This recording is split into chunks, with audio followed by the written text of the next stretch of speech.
काल आपण अध्याय क्रमांक 15 आणि श्लोक क्रमांक 15 याला येऊन थांबलेलो होतो. अध्याय क्रमांक 15, श्लोक क्रमांक 15 आणि ओळ क्रमांक 470 ला थांबलो होतो. अंतिम टप्प्यात आपण 15व्या अध्यायाचा आणि जवळजवळ गीतेचा ज्ञानकांडातला हा शेवटचा 15वा अध्याय. इथपर्यंत जीवाला ब्रह्मप्राप्ती झाली पाहिजे असा साधू संतांचा होईलच असा दृढ विश्वास आहे साधू संतांचा बरं का. आणि पंत लोकांचा विषय का ते काही एवढं सोपं, एवढा यांच्या जमीन आसमान फरक आहे. आणि जाता जाता त्यांनी सांगितलं, आपण वाचलं होता 14 नंबरच्या श्लोकात सांगितलं होतं त्यांनी, मी प्राण्यांच्या देहाचा आश्रय केलेला जठर अग्नी होऊन प्राण व आपान यांनी युक्त होत जाता 4 प्रकारचे अन्न पचवतो. याच्यामध्ये माऊलींनी डिटेल वर्णन केलं, कोणती पदार्थ खातो, स्निग्ध खातो, कडक पदार्थ खातो, रुचकर, तरी ते मी पचवतो. तो अग्नी जो आहे तोच मी आहे. अजून काय सांगायचं, अन्न जे आहे अन्न पूर्ण ब्रह्म ते सुद्धा मी आहे. आणि जो खातोय पचवतोय त्या सगळ्या गोष्टी मी आहे. म्हणजे सर्व खलबिदम ब्रह्म सांगितलं. पण ह्या तुला गोष्टी केव्हा कळतील तर 15व्या अध्यायात सांगतात. बाबांना एक दिवशी बाबा एका ठिकाणी फिरत असताना एका ऑफिसमध्ये असताना तिथे प्रांत ऑफिसर आले. आणि प्रांत ऑफिसर आले तर मग त्यांना कुठे ठेवायचं तर बाबा गव्हर्नमेंट सर्व्हिस होते तर मग त्यांच्या घरी पाठवलं. ते ब्राह्मण होते प्रांत जे आले होते ते. आणि मग बाबांच्या घरी पाठवलं. मग त्यांचं चालू झालं सकाळी उठून स्नान संध्या त्रिपाठ आणि गीता वाचायला लागल्यानंतर मग सगळं वाचून झालं. बाबांनी पाहिलं त्यांचं सगळं झालं. बाबा त्यांना म्हणले, ऑफिसर होते प्रांत आणि बाबा त्यांच्या हाताखाली काम आला. आणि बाबा त्यांना म्हणाले, तुम्हाला 15व्या अध्यायात साहेब तुम्ही हे जे वाचलं याचा तुम्हाला अनुभव आहे का नुसतीच वाचणं चाललंय तुमचं? आता हे साहेबाला बोलणं सोपं आहे का? तर ते म्हणलं काय बोलतोस तू? चव्हाण साहेब बाबांना म्हणले तू काय बोलतो? ते म्हणले 15व्या अध्यायातला 15 नंबरचा श्लोक तुमच्या अनुभवाचा आहे का नुसती बडबड? तू काय म्हणतो? तर त्या 15व्या अध्यायातल्या 15 नंबरच्या श्लोक मध्ये सांगतात, सर्वांच्या हृदयामध्ये सर्वांच्या बुद्धीत उत्तम प्रकारे आत्मरूपाने प्रवेश केला आहे. आणि मग देवाने कुठे कोणा सगळ्यांच्या बुद्धीत आत्मस्वरूपाने प्रवेश केलाय. आणि मग आत्म्यापासून स्मरण जे आठवण होते आपल्याला, स्मरण ज्ञान त्याची निवृत्ती होते व सर्व वेदांनी मीच जाणण्यास योग्य आहे. वेदांच्या विषयाचा संप्रदाय करणारा वेदार्थ व्यक्ता मीच आहे. याचा तुम्हाला अनुभव आहे का? तर त्यांना जरा थोडी भाषा कळली की शिकले होते. ते बाबांना म्हणाले काय बी कर, मग याचा अनुभव कुठे येईल सांग बरं, तू म्हणतो अनुभव यायला. ते म्हणले बाबा म्हणले ती काळाची गरज आहे, तुम्ही शोधा. नाही तर पट्टे असतात म्हणतात बसा म्हणलं ते तुम्हाला देतो. गायकवाडताई बी म्हणतात एवढं फिरतो ना आपण, एवढं सांगतो नाम असे संतांशी नाम भेटलं नंतर देव ताबडतोब भेटतो, आत्मसाक्षात्कार होतो. तर एवढं झाल्यानंतर ती लोक येऊन म्हणतात कीर्तन मध्ये, ताई तुम्ही म्हणतात ते बरोबर आहे अगदी, पण आता अशा गोष्टी शक्य नाही का? कुठे भेटणार आता अशा आहेच नाही. तर म्हणजे का आपण त्याला म्हणायचं का मग मी आहे म्हणून तुला सांगते. आता एवढं त्याचं डोकं चालत नाही मंदाडाचं की ज्या अर्थी ही बाई या बालाची वाखाणणी करते म्हणजे तिचा त्याला थोडा तरी अनुभव असेल ना. मग बाबांचे ते म्हणले कुठे भेटेल? बाबा म्हणले काळाची गरज आहे, तुम्ही शोधा ते. ते म्हणले काय बी करतो तुझ्या पाया पडतो, तू सांगतो. बाबा म्हणले विश्वास आहे म्हणले बस. मग साहेबांच्या घरी गेले, साहेबांना अनुग्रह दिला आणि साहेबांची झाली ना अवस्था. साहेब गुर करायला लागले, रडायला लागले वगैरे. मग त्यांच्या घरातले म्हणले, कारण अनुग्रह देताना त्यांना कोपऱ्यात नेलं होतं कोणाला कळू नये म्हणून. तर घरातली लोक म्हणायला लागली तो आमच्या साहेबाच्या हाताखाली जो माणूस आहे त्यांनी घरात कोंडून घेतला आमच्या साहेबाला, मारतायत आमचे साहेब रडतायत म्हणून पोलिसांना फोन केले. पोलीस आले आणि दरवाजा वाजवला. बाबांनी विचारलं काय चाललं, तुम्ही मारताय साहेबांना, यांची कंप्लेंट आहे. मग बाबांनी त्यांना ध्यानातून उठवलं. काय म्हणले बघा बरं साहेब तुम्ही सांगा काय बघा घरच्यांनी काय कंप्लेंट केली. 15व्या अध्यायातला 15 नंबरचा श्लोक, त्याच्यावर माऊलींच्या वळी. अर्जुना तात्विक दृष्टी एरवी सर्वांच्या हृदय देशी मी अमुक आहे, ऐशी जी बुद्धेस पुरे आरणीशी ते वस्तू मी जा. सतत अंतःकरणात ज्याच्या स्फूर्तय, माझ्या पायाच्या नखापासून तर डोक्याच्या केसापर्यंत प्रत्येक अवयव विचारलं ही केस कोणाचे, मी म्हणणार माझे. नाक कोणाचं, माझं. कान माझे, हात माझे, पाय माझे, पायाची नख माझी. सर्व अवयव पायाच्या नखापासून डोक्याच्या केसापर्यंत सगळे अवयव विचारले तर मी म्हणणार माझे. आणि सगळे अवयव संपून झाल्यानंतर त्याला विचारलं तुझे म्हणते माझे ते काय ते दाखव. म्हणलं ते काय दाखव, तेच मी आहे आत्मा. देव म्हणतात एरवी सर्वांच्या हृदयविषयी मी अमुक आहे, मी कोणतरी आहे. हे जे पुढे अहर्निश म्हणजे दिवस रात्र ती वस्तू निघा. परी असं जरी असलं तर तू म्हणशील ऐकल्यावर मला लगेच कळल. ऐकून कळत नाही मग वाचून कळल का? वाचून बी कळणार नाही. मग पाठ करून, अरे पाठ करूनही कळणार नाही. परी संतास व्यवस्था, संतांच्या जवळ बैसता. बैसता संतांचे संगती मग कळो आले कमळापती. आपुलाली कोणीच नव्हती. अजून आपण संतांच्या जवळ बसलेलो नाही आणि बसलो असतो तर मग माझी कोणीच नव्हती असं वाटलं असतं. पण अजून आपल्या सगळं वाटते ही आपली जेवढी आहे जेवढी नटांबळ सगळे आपलेच आहेत. बैसता संतांचे संगती कळो आले कमळापती. जेव्हा परमात्मा कळेल ना त्याच वेळेला कळेल आपुलाले. हा निश्चय चित्ती दृढ झाला पाहिजे. अशा प्रकारे परिसंतास व्यवस्था. योग ज्ञानी पैसता. ज्ञान घ्यायचं गुरूंकडून आणि त्याचं प्रॅक्टिकल म्हणजे योग करायचा. मग गुरुचरण उपासता वैराग्याची, श्री गुरूंची सेवा करायची आणि धडधडीत वैराग्य हवंय तरच तुला ते कळेल. येण्याची सत्कर्मे आशेशी अज्ञान विरमे. या सगळ्या सत्कर्माने काय काय संतांच्या संगतीत बसायचं, योग ज्ञानाचा प्रॅक्टिकल म्हणजे ध्यानधारणा करायची, गुरुचरणाचं सानिध्य ठेवायचं आणि वैराग्य पाहिजे. येण्याची सत्कर्मे आशेश अज्ञान विरमे. सगळं अज्ञान संपून जाईल. जयाची अहम विश्रामी आत्मस्वरूपी. जो अहम उरतोय ना तो अहमचा काय होईल? सोहम होईल. अहम विश्रामे सोहमच्या ठिकाणी. आणि अशा प्रकाराने काय त्यांचं मग आपोआप देखून दिया मी आत्मोनी सदा सुखी. येथे मी वाचून आणलोकी आणि हेतू असे. असं झाल्यानंतर माझ्याशिवाय जगात दुसरं काहीच नाही असं तुझ्या प्रत्ययाला येईल. दुसरं काय आहे का असे? आणि हेतू असे काही दुसरं असेल? प्रश्नचिन्ह. काल आपण इथपर्यंत आल्यानंतर मग अर्जुनाला हे सगळं कळाल्यानंतर त्यांनी सांगितलं दोरीवर साप भासतो. तो जो साप भासतोय दोरीवर त्याला कारण काय? दोरीबद्दल अज्ञान. तसं जग दिसतंय त्याचं कारण काय? ब्रह्माबद्दल अज्ञान. ब्रह्माबद्दलचं अज्ञान फिटलं का जग दिसणार नाही.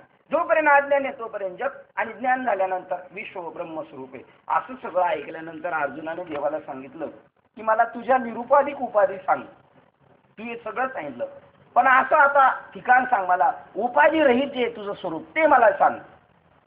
मग ते सांगायला लागले तर ते सांगायला लागले पहिलं मी तुला उपाधी सांगणार म्हणजे तुला निरुपाधिक कळेल. आणि उदाहरण जाता जाता दिलं होतं. एका ताईच्या नवीनच लग्न जमलेलं होतं. तिचे मालक पुन्हा आले. त्याच्याबरोबर 4 मित्र 4 वयाचे आले सारखे. आणि मग तिने तिच्या मैत्रिणी पण बोलवल्या. ती पण म्हणायची मला पण पाहायचं आहे तुझा मालक कसा आहे. मग त्या पण मैत्रिणी आल्या आणि खिडकीतून विचारतात तो पिवळा शर्ट घातलेला आहे का? तो निळा शर्ट घातलेला आहे का? तो लाल शर्ट घातलेला का? ती म्हणायची नाही. मग तो पांढरा शर्ट घातलेला का? मग ती तर लाजली. ती फक्त गप्प बसली. एवढ्यावरून घरच्यांनी समजलं. मग ती तिचा मालक सांगताना मालक डायरेक्ट न सांगता तो नाही तो नाही नेती नेती श्रुती नेती नेती म्हणती. तो नाही पिवळ्यावाला नाही निळ्यावाला नाही लालवाला नाही पांढरेवाला.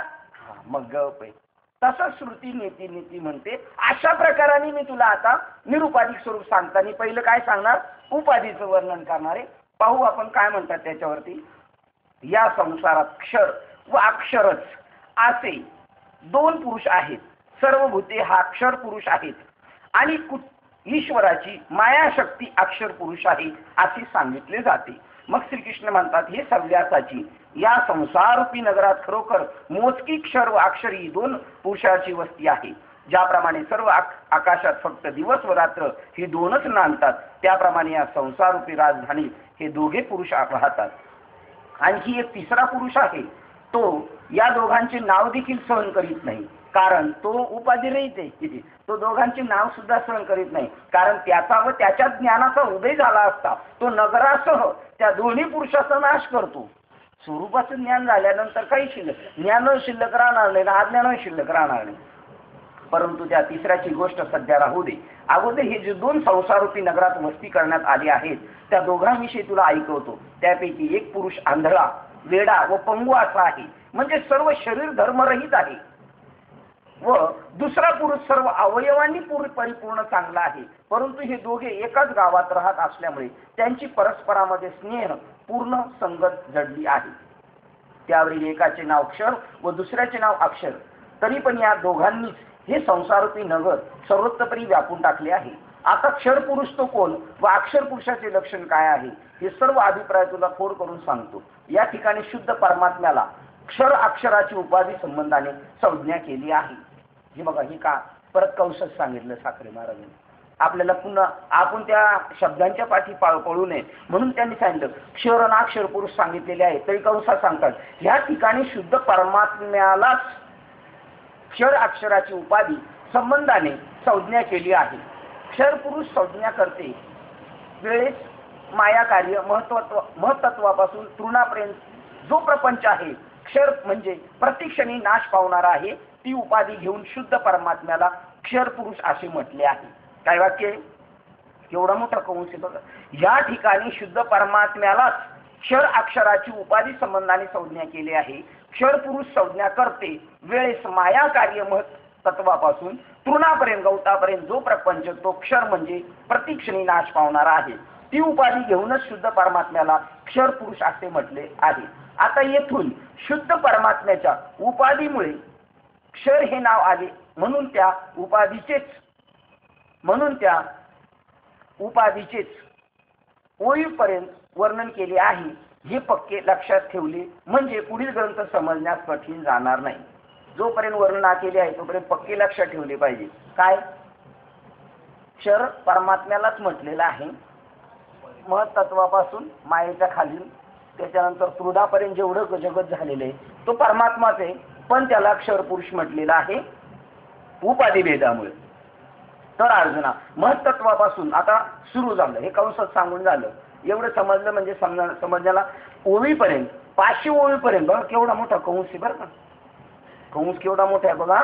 500 ओळीपर्यंत वर्णन केले आहे. पक्के लक्षात ठेवले म्हणजे पुढील ग्रंथ समजण्यास कठीण जाणार नाही. किती मोठा 1 2 3 4 5 6 7 8 9 9.5 ओळी केलेल्या आहेत. काय साखरे महाराजांनी तुम्हाला आपल्याला पुढची इंटिमेशन देतात 500 ओळीपर्यंत हे वर्णन चालणार आहे. पण कोण आहे लक्षात ठेवायचं तुम्ही परमात्माच आहे. उपाधीमुळे क्षर पुरुष म्हटलेला आहे. तर अर्जुना महत्त्वापासून आता सुरू झाली कहाणी सुरू झाली.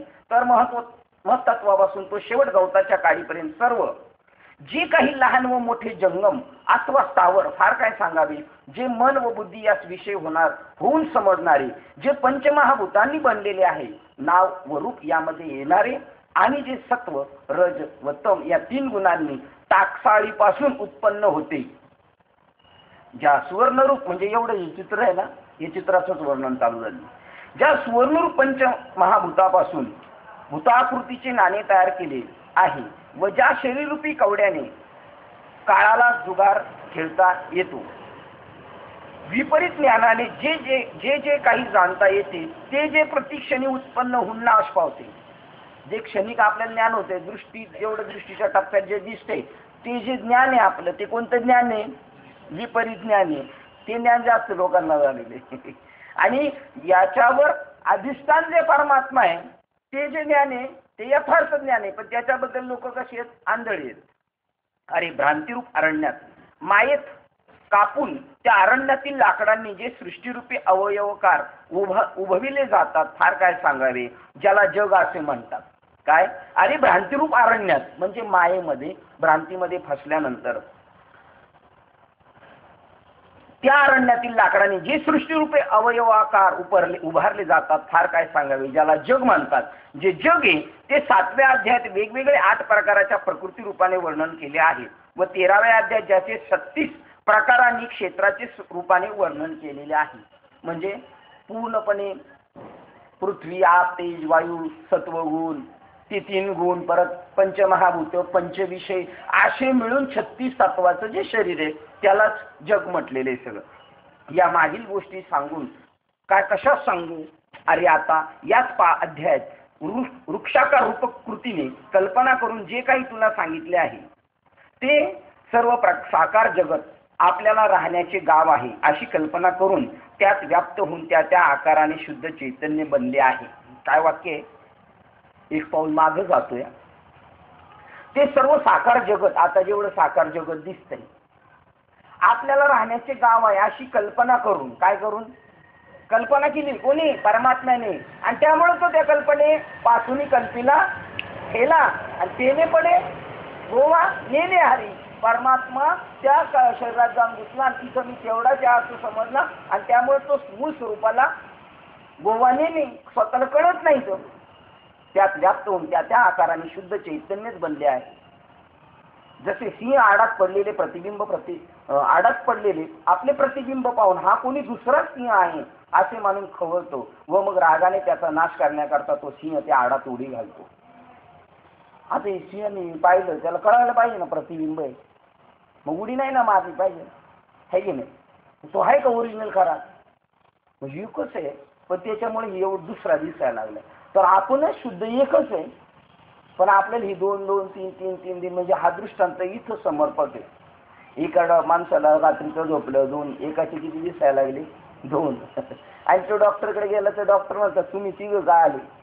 म्हणजे एकच शुद्ध चैतन्य व्यापलेलं आहे सगळं, पण अनेक दिसतंय. किंवा उदक सत्य पहा, किंवा उदकामध्ये मूळचे आकाश व्याप्त असून पुन्हा त्याच्या वर बाहेर आकाशाचे प्रतिबिंब पडत असल्याचे दिसते. तसे चैतन्य हे आपण स्वतः मूळचे अद्वैत असून उपाधीच्या योगाने द्वैत बनले आहे. अर्जुना, या प्रकारे आकारयुक्त स्थूल सूक्ष्म देह संघातात नगरीची कल्पना करून आत्मा त्या ठिकाणी आपल्या स्वरूपाची विस्मृती हीच कोणी एक झोप घेत शयन करतो. आणि या दृष्टीने सगळे जग झोपलेले. आत्मा झोपला, देव झोपला. आता काकडाला जायचं बघा आपल्याला, देव झोपला. कुठे झोपला? अर्जुना, याप्रमाणे आकारयुक्त जे आपलं शरीर हे दिसतं हे स्थूल आणि त्याच्या आतमध्ये सूक्ष्म माझ्या वासनारूप जो देह अंतकरणादी त्या संघातात नगरीची कल्पना करून, म्हणजे मी मुंबईमध्ये राहतो असा आपली कल्पना आहे ना, तशी त्याची कल्पना झाली. ह्या शरीरात राहतो ना, ह्या नगरीची कल्पना करून आत्मा त्या ठिकाणी आपल्या स्वरूपाची विस्मृती हीच कोणी एक झोप घेत शयन करतोय. मग अंथरुणावर निजलेला जसा एखादा मनुष्य स्वप्नात पुन्हा अंथरुण तयार करून त्यावर निजतो, मग अंथरुणावर निजलेला जसा एखादा मनुष्य स्वप्नात पुन्हा अंथरुण तयार करून अंथरुणावर निजतो, तसा आत्मा या जगात प्रथम स्वरूपाने व्याप्त असूनही पुन्हा उपाधी अंथरुणावर स्वस्थ झोप घेतो. म्हणजे झोपेच झोपे अजून ही बी झोप आहे बरं का. मी कीर्तन करतोय, मी कीर्तनकार झालो, ही सुद्धा काय. आता कीर्तनकार बाबाला म्हणावं लागेल, बाबा उठा आता जागे व्हा आता इथून सुरुवात करावं लागेल. गुरुजीला पहिले जागा करावं लागेल, मग पोरं शाळेला गेलेली शिक्षक वर्गात येतील ना. मग त्या निद्रेच्या भरात मी सुखी आहे, मी दुःखी आहे अशा रूपाने घोरत पडतो आणि अहंकार व ममता याच्या सपाट्यात सापडून मी आणि माझे या शब्दाद्वारा मोठ्याने बरळतो.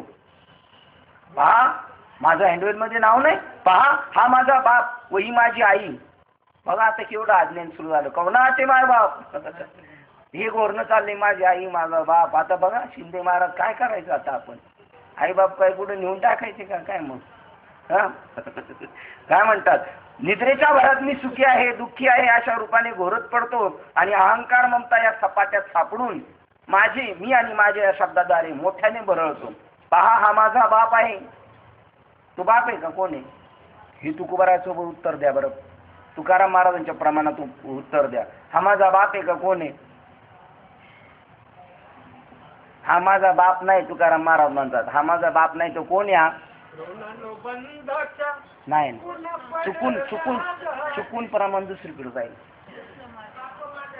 हा दोन्ही चालते. बाप माझा दीनानाथ आणि कृष्ण माझी माता, कृष्ण माझा पिता. हा माझा बाप याच नाही म्हणतो, हा माझा कृष्ण ही माझी आई कृष्ण. सर्व खलविदम ब्रह्मन वर लागण दाटाळी दिसे.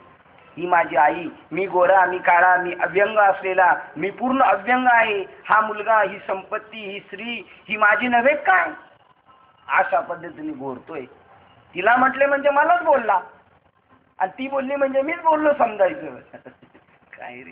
याप्रमाणे स्वप्नाच्या आधाराने स्वर्गरूपी व संसारूपी रानात धावत आहे असे दिसणारे जे चैतन्य कोण धावतंय? स्वर्ग धावते. या स्वर्गात आणि संसाराच्या पाठीमागे कोण पळतंय? 5 काळाला 15 वाजे कामच झालं. पळणारा बी तोच चैतन्य. चला पंढरीला जाऊ म्हणतोय आणि बाप रखुमादेवी वरा पाहू. कोण म्हणतोय बाप रखुमादेवी वरा पाहू? बाप रखुमादेवीच म्हणतोय बाप रखुमादेवी वरच म्हणतोय. बाप रखुमादेवी वरा आणि दुसरा बाप रखुमादेवीवर म्हणतो तुला दाखवतो चल बाप रखुमादेवीवरच. पाहणारा भेटला, कार्यक्रम संपला. असे दिसणारे जे चैतन्य, त्या चैतन्याला अक्षर अर्जुन अक्षर पुरुष असे नाव आहे. त्याचा स्पष्ट अर्थ असा की आता त्याला क्षेत्रज्ञ असे म्हटले आहे. मागच्या याला त्याला काय म्हणलं, त्याला क्षेत्रज्ञ म्हटलं होतं, आता त्याला इथं काय म्हणले, क्षर पुरुष म्हणले. मागे प्रकृती म्हणलं होतं, त्यालाच तो म्हटलेले. असा अर्थ आहे की त्याला आता क्षेत्रज्ञ असे म्हटले आहे. त्यालाच ज्या दशेत सर्व जग जीव असे म्हणतात आणि सगळे लोक काय म्हणतात, त्याला जीव म्हणतात. आणि माऊली बाबा त्यालाच म्हणतात एक हरी आत्मा जीव शिवसा, जीव असतं किंवा जीव ब्रह्म नापराह. हा जीव आणि ब्रह्म वेगळंच झालं नव्हतं कधी. हा वेदाचा अंतिम सिद्धांत आहे. ब्रह्म सत्य जगत मिथ्या, जीव ब्रह्म नापराह. जीव ब्रह्म वेगळंच नाही.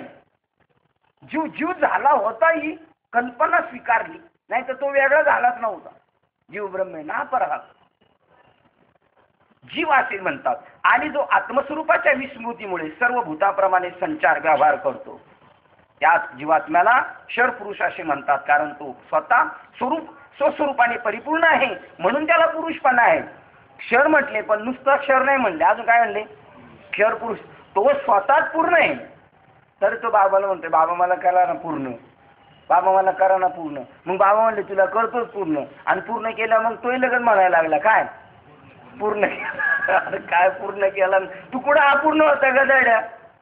बरं एवढं म्हणलं तर नाही याला कळालं. हा म्हणला बाबा पूर्ण केला पूर्ण केला, त्याने स्वीकारलं. पण वरच्यानी सांगायला पाहिजे ना, अरे तू पहिलाच पूर्ण होता, मी काय पूर्ण नाही केलं. पण तो म्हणला याच्या ह्या बोलण्यातच आपल्या त्याच्या तळावर पोळ्या भाजून घ्यायच्या आपल्या. तो म्हणला ना पूर्ण केला पूर्ण केला, सांभाळिले अनाथाला, घरा आले कृपाळू. तर ते कृपाळू एवढे शहाणे म्हणले याच्या तळावरच आपल्या चपात्या भाजून घेऊ. आणि त्याच्या बदल्यात कृपाळू आहे ना, तर मग मला तू काहीतरी कृपा कर आणि मला काहीतरी दे. पुरुष स्वतः सर्वज्ञ असूनच तोच असा झाला, मला काय देता का, मला काय देता का, माझं करता का, झालं. त्याच्यामुळे त्याचं नुकसान झालं. कारण तो वस्तुतः स्वरूपाने परिपूर्ण आहे म्हणून त्याला पुरुषपणा आला व पुरुष हे नाव प्राप्त झाले. शिवाय तो देहरूपी पुरात नगरीत वास वा शयन करतो म्हणून त्याला पुरुष असे नाव आहे. आणि वस्तुता आणि देह म्हणजे स्त्रीवाचक आहे, प्रकृती स्त्रीवाचक आणि तिच्यात वास करतोय म्हणून त्याला पुरुष म्हणतात. आणि वस्तुता उपाधीशी तादात्म्य संबंध मानून राहिला आहे म्हणून त्याच्यावर क्षरपणाचा खोटा नसतानाच आळा आलेला आहे. तो गुंतला नाही पण त्याने त्याच्याशी उपाधीची जकड गुंतून घेतल्यामुळं आत्म्यावर आरोप आलेला आहे. नासक्यावर प्रीती धरली आणि त्यामुळे तो गुंताड्यात सापडला. इतकेच ज्याप्रमाणे याच्यासाठी उपाधी वेगळे तुम्ही निर्विकार, काहीच संसार नाही तुम्हाला. तुम्ही उपाधीपासून झटकून बाजूला निघा, संपलं तुम्हाला. ज्याप्रमाणे खळखळ वाहणाऱ्या हलणाऱ्या पाण्याबरोबर त्यातील चंद्राचे प्रतिबिंब हलते असे वाटते, त्याप्रमाणे क्षर पुरुष उपाधिकृत विकारामुळे आत्मास उपाधी धर्मयुक्त क्षरणारा आहे असा भ्रांतीने भासतो. नाशवंत आहे असं वाटतो तो क्षणभर, त्याच्यामुळे भ्रांतीमुळे वाटतो. नंतर तेच खळखळ वाहणारे पाणी आटून नाहीसे झाल्यावर त्याबरोबर त्यात दिसणारे चंद्रप्रतिबिंब नाहीसे झाले. त्यामुळे उपाधीचा नाश झाल्यावर चैतन्य उपाधियुक्त म्हणजे उपाधिरहित चैतन्य दिसेनासे होते. सांगा बरं, आता जे आपल्याशी बोलतात काका नाना मामा आपले जेवढी सवंगडी आहे ते उपाधीच्या नाशामुळं आपल्याला असं वाटणार ते संपले आणि उपाधीत आहे म्हणून आहे म्हणतात. पण उपाधीत कोण आहे वस्तुता? चैतन्य. मग आता जे आपल्याशी बोलणार आहे ते कोण बोलणार आहे? असं आपल्याला अजून कधी वाटलं नाही का चैतन्य आपल्याशी बोलतंय बसतंय? असं वाटलं का आपल्याला आपलं काम झालं? आता आपल्या बाजूला कोण बसलेलं आहे? चैतन्य बसलेले, चैतन्य बोलतोय खेळतोय बागडतोय. चैतन्यालाच आपली काळजी, सगळ्या गोष्टी आपल्या ते करतोय. जीव शिव एक असे चैतन्य, एकदम उत्तम चांगलं म्हणतो. तुका म्हणे नेत्री केली ओळख तटस्थ हे जाण.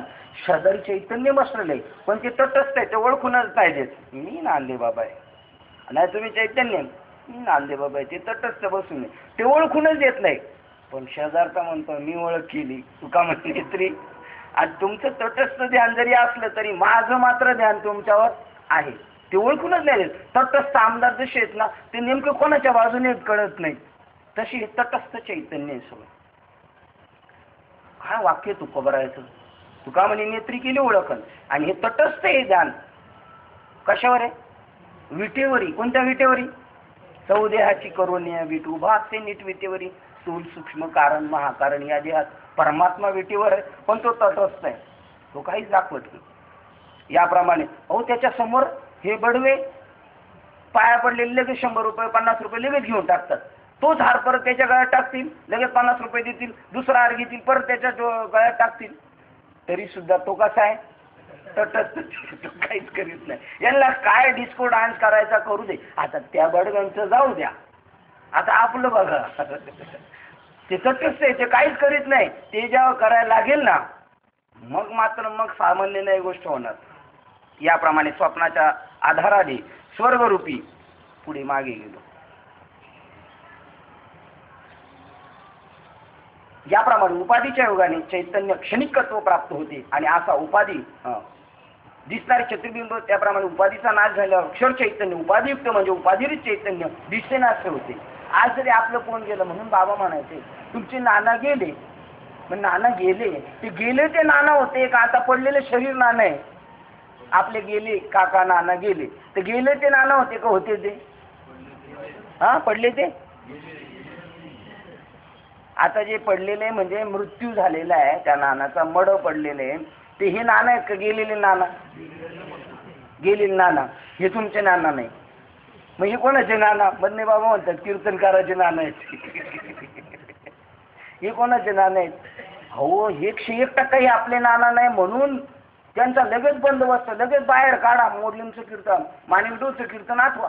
जाधव साहेब म्हणले नानाला बाहेर काढलं आणि बांधलं, आंघोळ घालायला काढलं तर लगेच त्यांच्या आतल्या बहिणी मुली बाळा म्हणायला माझ्या नानाला कुठं घेऊन चालले, नानाला का बाहेर काढलं? अरे आम्ही नानाला बाहेर काढलं का? तुम्ही आम्हाला बोलवलं, नानाला बाहेर काढायला लावलं, आम्ही नाही काढलं. आणि माझ्या नानाला उचललं, कुठं घेऊन चालले, कुठं घेऊन चालले? नको घेऊन जाऊ का? टाकतो, जातो आम्ही. अरे नको नको नको, नानाला घेऊन जा. अरे 101% तो नाना आपला नाहीये म्हणून जाळपोळ करून आलो तरी आपण मस्तपैकी शेजाऱ्यावरून भाजी भाकरी आणली, मस्तपैकी खाऊन झोपलो मस्त. सुटकाच फक्त देवाला पूजा अशी नाही वगैरे नाही, बाकी सगळं चालू ठेवायचं. खाणं पिणं कपडे लत्ता आवडी निवडी, फोन बिन बोलायचं. पाहुणे आल्यावर फक्त रडायचं, नाटक करायचं. आणि पाहुणा जर राहणार असला का 5 मिनिटांनी त्याला आपल्यात घ्यायचं, खा पी बस चहा पी झालं झालं सगळं. खाल्लं पिवलं गेलं एक झालं सगळं. केवढी नाटका भरला. काय म्हणलं नाही का? मी म्हणलं भरला मायचा बाजार म्हणणार होते, काय म्हणले? दुसऱ्या दिवशी हसायचं. म्हणजे एवढी आपण निगरगट्ट झालेलो आहे. हे आपण पहिले ठरवून ठेवलेले आजच्या दिवस रडायचं, उद्या हसायचं, दुसऱ्या दिवशी लगेच हसायचं. असं ना कसे रडतात पण दाखवू शकतो. राजू बाबाला दाखवायचं आहे ना, लगेच दाखवेल. म्हणजे गेलेला तो आपला नाना नाही, जो परमात्मा. त्याला ओळखलं का नानाला? गदाड्याने आयुष्यभर नानाला ओळखलं नाही. आता चाललंय मी रोडतोय, लोकांना बुंदी वाटते घे खा, याला दुःख नाही झालं. वास्तविक दुःख नाहीच आहे. नाना आला होता जास्त कामासाठी, तो येऊन गेला. तो जो नाना आहे ते चैतन्य आपला नाना झाला होता. चैतन्य आपला नाना झाला, चैतन्य आपला बाप झाला, चैतन्य आपला सासरा बी झाला. बरं प्रत्येक मॉडेल वेगवेगळे, चैतन्याचं मॉडेल वेगवेगळे, जसं पाहिजे तसं तुम्ही पाहू शकता. हाय केवढा मोठा विलास. आणि याला म्हणतात काला झाल्यानंतर तिथून पुढं गवळणींचा आनंद, भगवंताच्या रास क्रीडा किंवा कृष्णलीला चालू आहेत. त्या काय आनंदाचं. जर अशी भूमिकाच झाली समजा आपली, सगळं मॉडेल कृष्ण झालाय, सासरा घर दार बायको सगळे पोरं सोरं, काय आनंद राहील, काय दुःख राहील? मंदिरात गेलं तेवढ्या पुरतं हा लय बरं वाटतं. आणि जर आयुष्यभर असं जर वाटलं तर सारखा ऊच होत राहील नुसतं. लोक म्हणतील शेजारची काय आहे तुमच्या घरी दिवाळी का? मग विठोबाचे राज्य आम्हाला नित्य दिवाळी, विष्णुदास नामा जिवे भावे वो वाणी, येई वो येई वो. अशा प्रकारे याप्रमाणे उपाधीच्या योगाने चैतन्यास क्षणिकत्व प्राप्त झाले. म्हणजे मेला का चैतन्य मेलं, शरीर पडलं का, शरीरात आला, हलायला लागला, चालायला लागला का चैतन्य आलं. असं क्षणिकत्व कशाला आले चैतन्याला? क्षणिकत्व प्राप्त होते आणि असा उपाधी विशिष्टत्वाने उपाधीच्या नाशवंतामुळे त्याला अक्षर असे नाव फक्त आले आहे. का त्याला अक्षर म्हणावं लागलं? उपाधी असली का तो दिसतो, अनुपाधी नसली का संपला, आणि त्यामुळे त्याच्या तेवढ्या गोष्टीमुळे त्याला क्षर पुरुष म्हणावं लागलं. कारण त्याच्यावर त्याचं अवलंबून वाटतं. शरीर असलं तर आहे, शरीर नसलं त्यामुळं त्याला क्षर म्हणावं लागलं. नाही तर तो पुरुषच एक प्रकारचा. अशा प्रकारे सर्व जीव चैतन्य हे क्षर पुरुष आहे असे जाणावे. जेवढं चैतन्य जीव चैतन्य ते काय आपल्या आजूबाजूला ते सगळं आहे. अक्षर पुरुषाची लक्षणे. आता अक्षर पुरुषाची लक्षणे कोणती ते उत्तम प्रकारे स्पष्ट करून सांगतो. येथून अक्षर पुरुषाचे वर्णन करण्याकरता ज्ञानावाचून नाश न पावणारी जी माया किंवा अज्ञान त्यालाच अक्षर असे म्हणतात. कशाला? ज्ञानावाचून नाश न पावणारी. मायेचा नाश कशाने होणार आहे? ज्ञानानेच होणार. आणि माया या अज्ञान त्यालाच अक्षर असे म्हणतात. अर्थात त्या उपाधीशी युक्त जो परमात्मा त्याला अक्षर पुरुष असे म्हटले जाते. येथून अगोदर त्या उपाधीचे म्हणजे अज्ञानाचे वर्णन करतात ही लक्षात ठेव. हे कंसात सांगितलं होतं बरं का. आता इथून पुढे अक्षर. तर अर्जुना जो दुसरा अक्षर पुरुष आहे तो मध्यस्थ आहे असे समज. मध्यस्थ म्हणजे काय? तर ज्याप्रमाणे सर्व पर्वतात मेरू पर्वत मध्यस्थ आहे त्याप्रमाणे अधिष्ठान दृढ मात्र परमात्मा व मायाकार्य प्रपंच याच्यामध्ये अक्षर पुरुषाची उपाधी हे अज्ञान ते मध्ये आहे. म्हणून तद्विशिष्ट चैतन्यास अक्षर पुरुषाला मध्यस्थ असे म्हटले आहे. कारण तो मेरू पर्वत, पृथ्वी, पाताळ व स्वर्ग या तिन्ही लोकांमुळे 3 ठिकाणी वाटला जात नाही. त्याप्रमाणे तो जो अज्ञान रूपी उपाधी ज्ञान किंवा अज्ञान कार्य या दोन्हीशी तादात्म्य पावत नाही.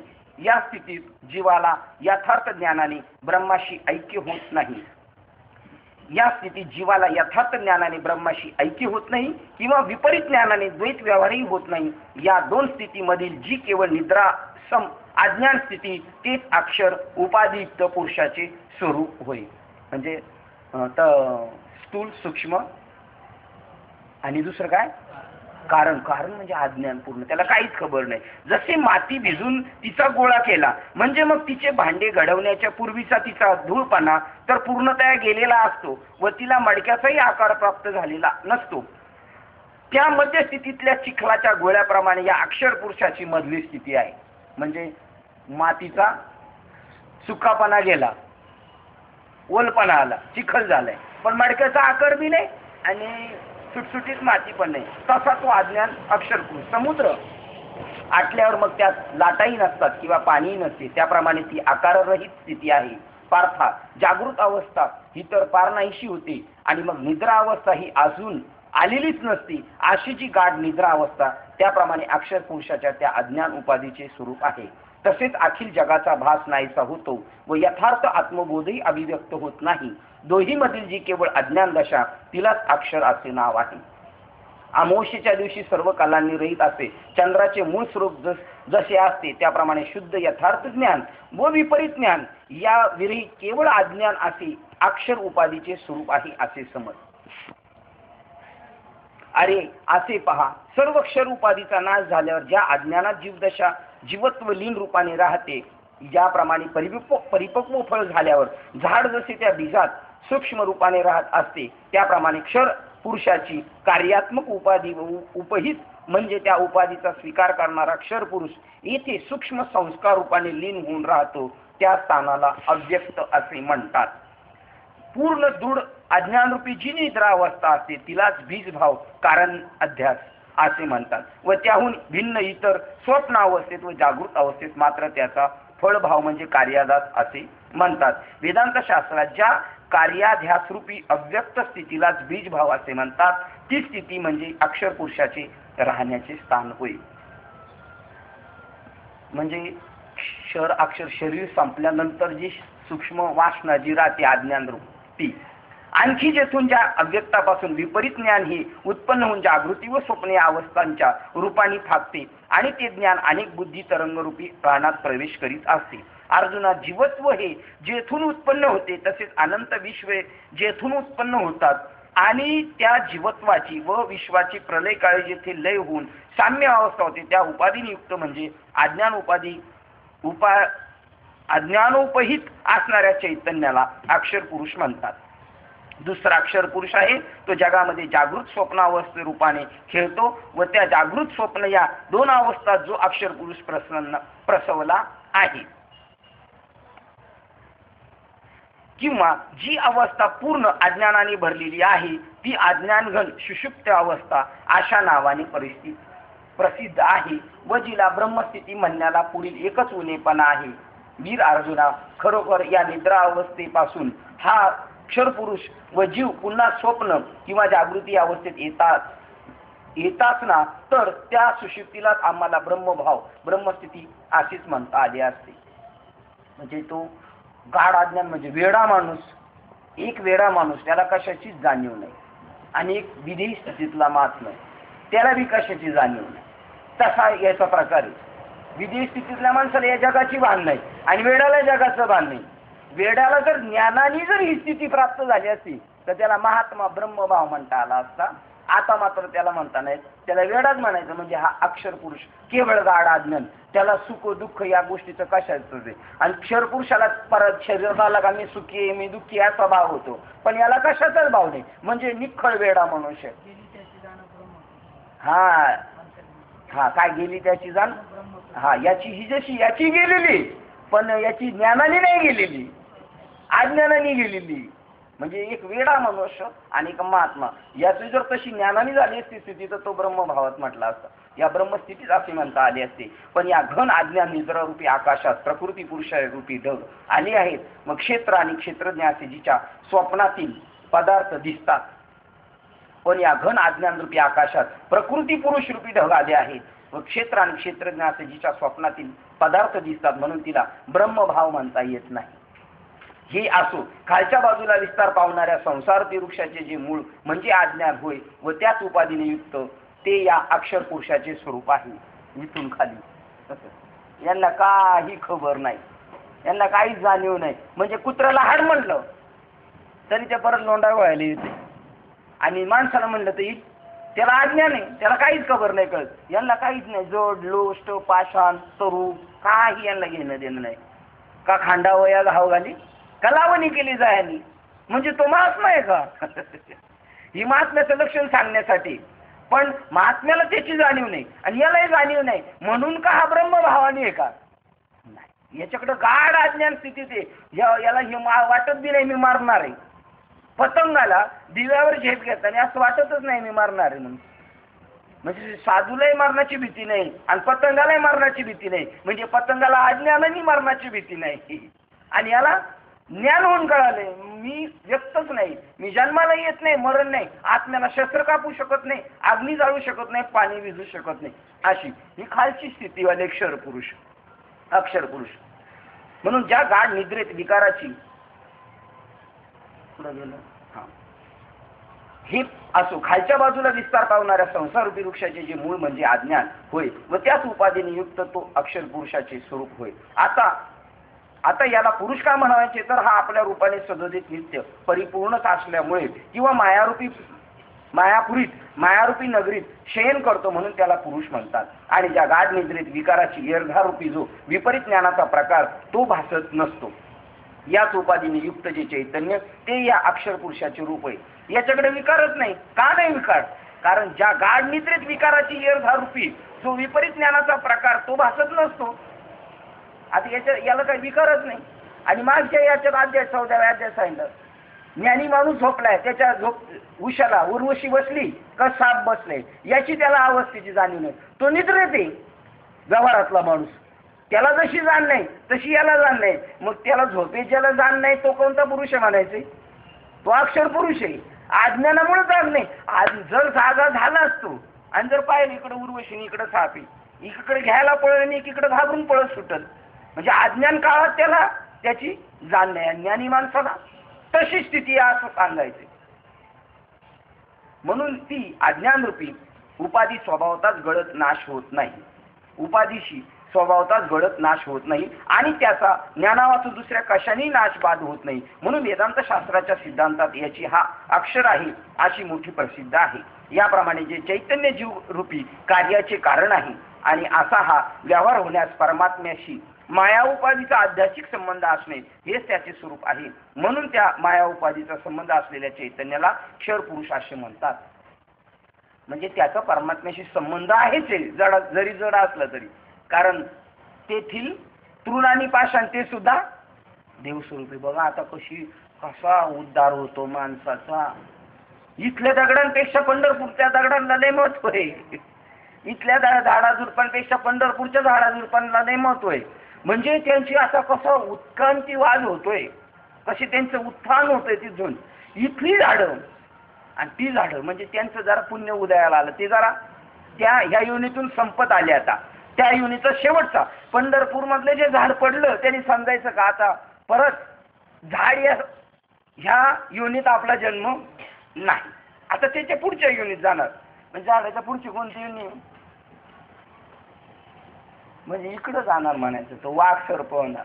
मग पंढरपूर मधला वाघ जरी सर्प मिळाला तरी त्यांनी समजायचं त्याच्या पुढची युनी असं. आणि लास्टला माणसाच्या युनीत आला का मग पंढरपूरला जातो. मग त्याचं तिथं उद्धार. काय बाबा कधी कळणार ही गोष्ट. ही जर कळली ना, ज्ञानीच झालो आपण. ज्ञान होय मुडा अति मूर्ख दगडा. बापरे. म्हणून त्या माया उपाधीचा संबंध असलेल्या चैतन्याला क्षर असे म्हणतात, क्षर पुरुष असे म्हणतात. आता अन्यथा विपरीत ज्ञानात्मक अशा या लोकांमध्ये उत्पन्न होणाऱ्या त्या जागृती व स्वप्न अवस्था आहेत, त्या पुन्हा ज्या गाढ अज्ञान तत्वात लय पावतात ते अज्ञान. परंतु आता श्लोक क्रमांक 17 बघा. परंतु उत्तम पुरुष याहून निराळा आहे. देहाधिक मिथ्या आत्म्याहून श्रेष्ठ असलेला सर्व भूतांचा आत्मा पृथक चेतन परमात्मा असे वेदांतात म्हटलेला आहे. वेदांतात याला परमात्मा असे म्हटले आहे, जो अव्यय ईश्वर 3 लोकात प्रवेश करून त्याला धारण करतो.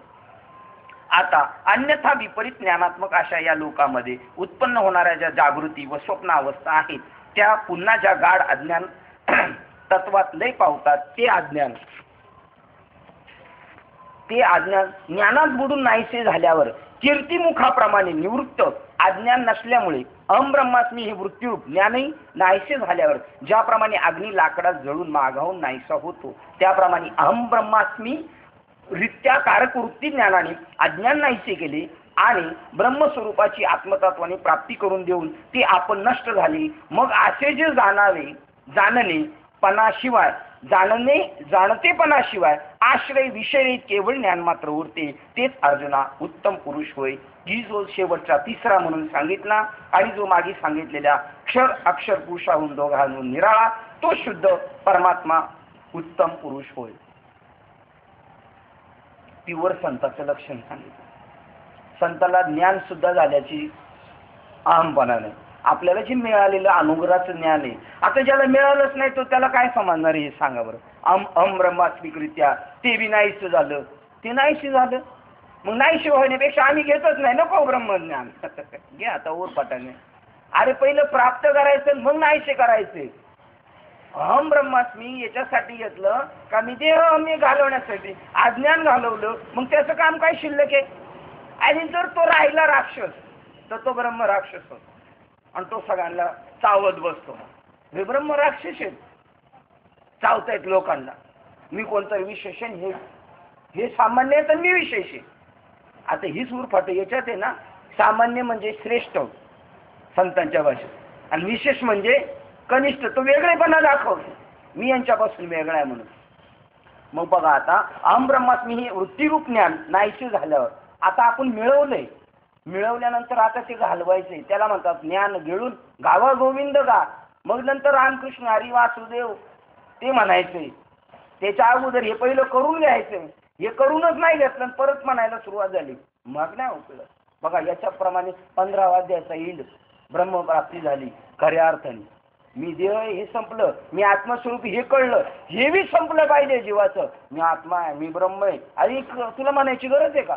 आता मी समजा स्टेशनला उतरलो, घाटकोपर स्टेशनला, जे भेटलं त्यांना म्हणत चाललो मी संपत आणले, मी संपत आणले, मी संपत आणले. कोणी नाही भेटलं तरी मनात म्हणत चाललो मी संपत आणले, मी संपत आणले. तर लोक म्हणतील याच्या डोक्यावर काय झालंय.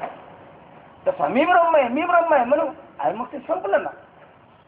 आणि या दृष्टीने ह्या प्रमाणाचे दोन्ही बाजूने उपयोगी. तुका म्हणे आम ब्रह्म आता होऊ नये ती. आता पहिलं मी देह होतो हा ब्रह्म, आम ब्रह्म, आता आधी ब्रह्म नको होऊन देऊ. हा तुका म्हणे आम ब्रह्म आड येऊ नये दी ब्रह्म. अरे आहेच आहे त्याचं, मग आहे का म्हणून शंका आहे म्हणून म्हणतो का बाबर. मग ब्रह्मास अहम ब्रह्मास्मिकरित्या कारक वृत्ती ज्ञान आणि अज्ञान नाही ते गेले ना. आता नाही चिंतन, संपलं चिंतन करायचं. किती दिवस चिंतन करायचं, पण पहिलं जो चिंतन करीत नाही त्यांनी नाही हे वाक्य ऐकायचं. नाही तुझं म्हणून तर आपण करत नव्हतो. किती दिवस जे जे दृष्टी दिसे ते हरिरूप, मग पूजा जप ते असं नाही. त्याला ध्यान मग शेवट करायची गरज नाही. मग पहा बरं. आणि म्हणून बाबा तो शिवी देऊन म्हणायचे, काय बघतोस रे तू डोळे दाखवून, आता तुझे डोळे उघडले तर लोकांचे उघड, आता भास्कर डोळे बंद करायचं. अहम ब्रह्मास्मिकरित्या वृत्तीने अज्ञान नाहीसे केले आणि ब्रह्म स्वरूपाची आत्मतत्वाने प्राप्ती करून देऊन ते आपण नष्ट झाले, ज्ञान सुद्धा नष्ट झाले. मग ते जे जे जाणणे पणाशिवाय आश्रय विषय राहील. जाणणेपणाशिवाय मी जाणायला गेलो म्हणजे मी आश्रय तो विषय, त्याच्या पलीकडे आहे ती गोष्ट. दोन्ही संपलं. आश्रय विषय रहित केवळ ज्ञान मात्र उरते. तेच अर्जुना तो उत्तम पुरुष होईल. ही जो शेवटचा तिसरा म्हणून सांगितला आहे आणि जो मागे सांगितलेले अक्षर पुरुष दोघांहून निराळा तो शुद्ध परमात्मा उत्तम पुरुष होय. ही संताची भूमिका आहे, साधू संतांची. ते स्वतःला विशेष पण समजत नाही आणि गौण पण समजत नाही. विशेष गौण या दोन एकमेकाच्या सापेक्ष बाजू आहे, त्याच्या पलीकडे गेलेले, म्हणून तिसरेपणा आहे. अर्जुना सुषुप्ती आणि स्वप्न यापेक्षा जागृत अवस्था ही जशी बहुत पटीने निरनिराळ्या बोधाचीच असते किंवा निराळ्या बोधाचीच असते किंवा सूर्यकिरण आणि मृगजळ याहून जसे सूर्यमंडल अगदी वेगळे असते, तसा हा उत्तम पुरुष या दोघाहून अक्षराहून अगदी निराळा वेगळा आहे. इतकेच नव्हे तर लाकडात असलेला सामान्य रूपाचा, आणि बघा ना मागे एक श्लोक त्याच्यात एक दिलं, कीर्तिमुखाप्रमाणे निवृत्ती आज्ञा नाहीशी मिळे अहम ब्रह्मास्मी हे वृत्तीरूप. कीर्तिमुख आहे ना, कीर्तिमुख आपल्या शंकराच्या मंदिरांमध्ये जावा कधी आणि त्या गाभाऱ्यात प्रवेश करायच्या अगोदरच आहे ना असं सिंहासारखा एक फोटो असतो, खाऊ का तुला. तो कीर्तिमुख राक्षस बनवला एक, आणि एक राक्षस इतका बनवला होता तर त्याला कोणच मारू शकत नव्हता, म्हणून शंकर भगवंतांनी कीर्तिमुख बनवला त्याला खाण्यासाठी. आणि त्याला खाल्लं त्याने राक्षसाला, जो कोणाला आठवत नव्हता. आणि खाल्ल्यानंतर मग तो म्हणायला लागला, आता कोणाला खाऊ, आता कोणाला खाऊ, आता कोणाला खाऊ. आता आपल्यासारखा म्हणला तर तो महाराज माझ्या पुढे लय उलटा बोलतोय, त्याला खा पहिला, असं म्हटलं असतं आपण. तो लय रॉंग चालतोय, त्याला खा. त्याला सांगितलं आता तुलाच खा. कोणाला खा, जे घालवण्यासाठी तुझी पायदास केली होती ते काम संपलं, आता तू खा. ज्ञान गिळून गा. कीर्तिमुखाप्रमाणे ज्ञान त्या राक्षसाला मारण्यासाठी याची निर्मिती, राक्षस मेला, तू बी स्वतः संपून जा. अज्ञान घालवण्यासाठी ज्ञान घेतलं, आता ज्ञान बी घालून बस, न्यूट्रल राहा, एकदम नॉर्मल राहावं. किंवा इतकेच नव्हे तर लाकडात असलेला सामान्य रूपाचा अग्नी, बघा सामान्य रूपाचा, तसं सामान्य रूपाने चैतन्य आपल्यामध्ये व्याप्त आहे प्रत्येकामध्ये. इतकेच नव्हे तर लाकडात असलेला सामान्य रूपाचा अग्नी जसा लाकडाहून वेगळाच असतो, तसा अक्षर आणि अक्षरात समव्याप्त असूनही त्याहून तो उत्तम पुरुष वेगळाच असतो. कल्पांत समय ज्याप्रमाणे समुद्राचे पूर्णत्व, समुद्राची मर्यादा नाहीशी करून सर्वत्र एक समुद्रच म्हणजे जलमय झाले असता नदी व नद या सर्वांस एकत्र करवी प्रगट होत असते, त्याप्रमाणे स्वप्न, गाढ झोप किंवा जागृती याची जेथे वार्ता प्रतीती उरत नाही, अशी कशी उरत नाही तर प्रलय काळाच्या तेजाने रात्र व दिवस ही घेऊन टाकावी, त्याप्रमाणे सहजच समज, त्याप्रमाणे समज. दोन उदाहरणं दिली. सगळं जलमय झालं, अब्रह्मापर्यंत पाणी गेलं, आकाशापर्यंत सगळं जलमय. जेव्हा जगाचा राश होतो तेव्हा सगळंच पाणी, त्यावेळेला आपली नदी नद मिळाली असं काही नाही, ओढा बिडा नाही. त्याप्रमाणे याची वृत्ती होती, याच्या दृष्टीने काहीच नाही, सगळं ऐक्य राहायचं, सगळं ऐक्य. कशी निद्रा अवस्था संपली, गाढ जागृती संपली, सगळं संपलं, वेगळ्याच स्थितीमध्ये. हे जे आपलं चाललंय ना सुषुप्ती, काय ते जागृती स्वप्न सुषुप्ती नाठवी, ती स्थिती जागृती स्वप्न सुषुप्ती नाठवी, त्याच्या पलीकडे गेला तो.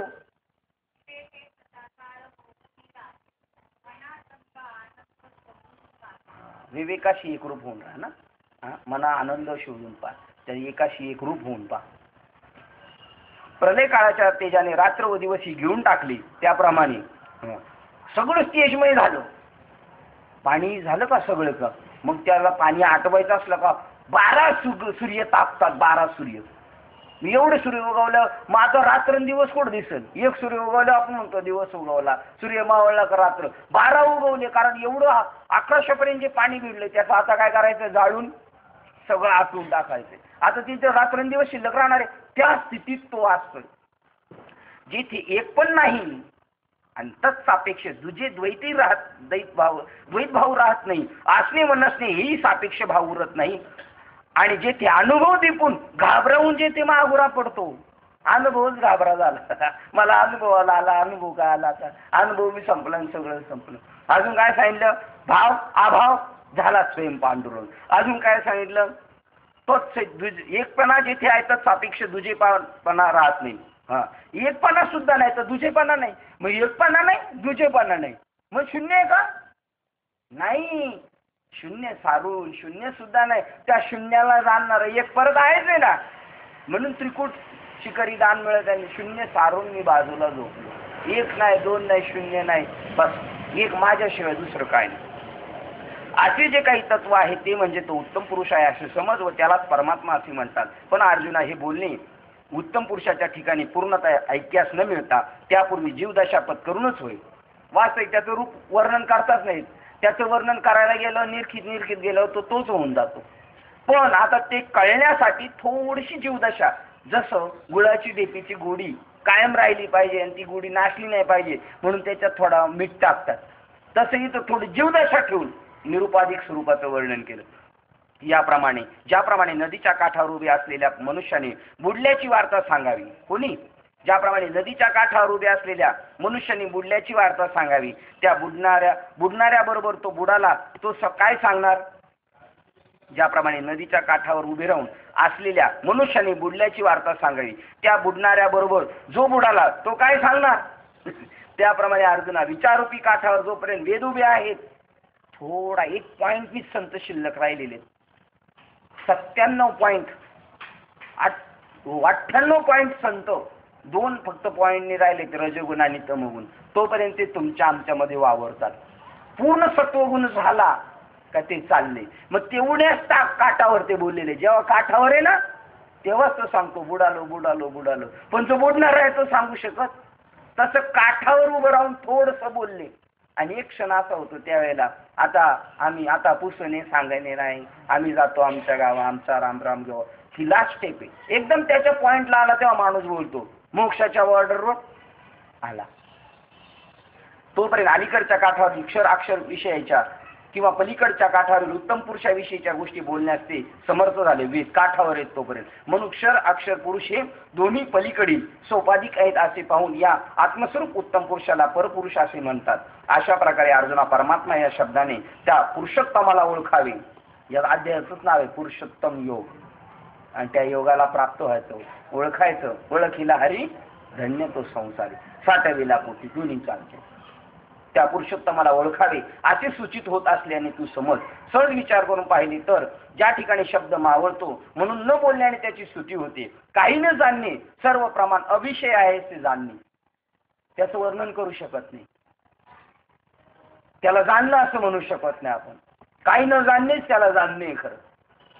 सर्व प्रमाण अविषय होतात हे त्याचे खरे जाणणे होय. इतर काहीही सापेक्ष रूप सामान्य विशेष न होऊन ज्या वस्तूचे स्वरूप होणे आहे, विशेषपणा दाखवत नाही, ते परमात्मा स्वरूप आहे.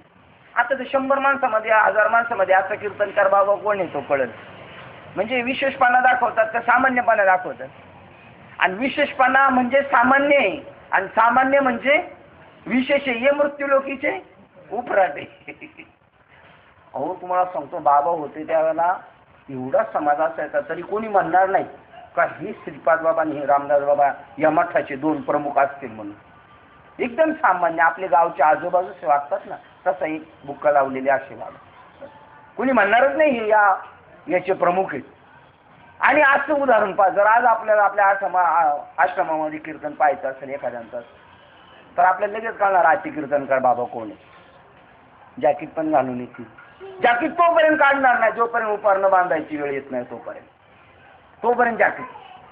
केवढा वेळ सफेदीपणा, किती अज्ञानात आहे. हो तुम्हाला सांगतो, परमार्थाचं नियोजन करायचं नाही बरं का कोणी. ज्ञानी झाल्याशिवाय नियोजन करायचं नाही.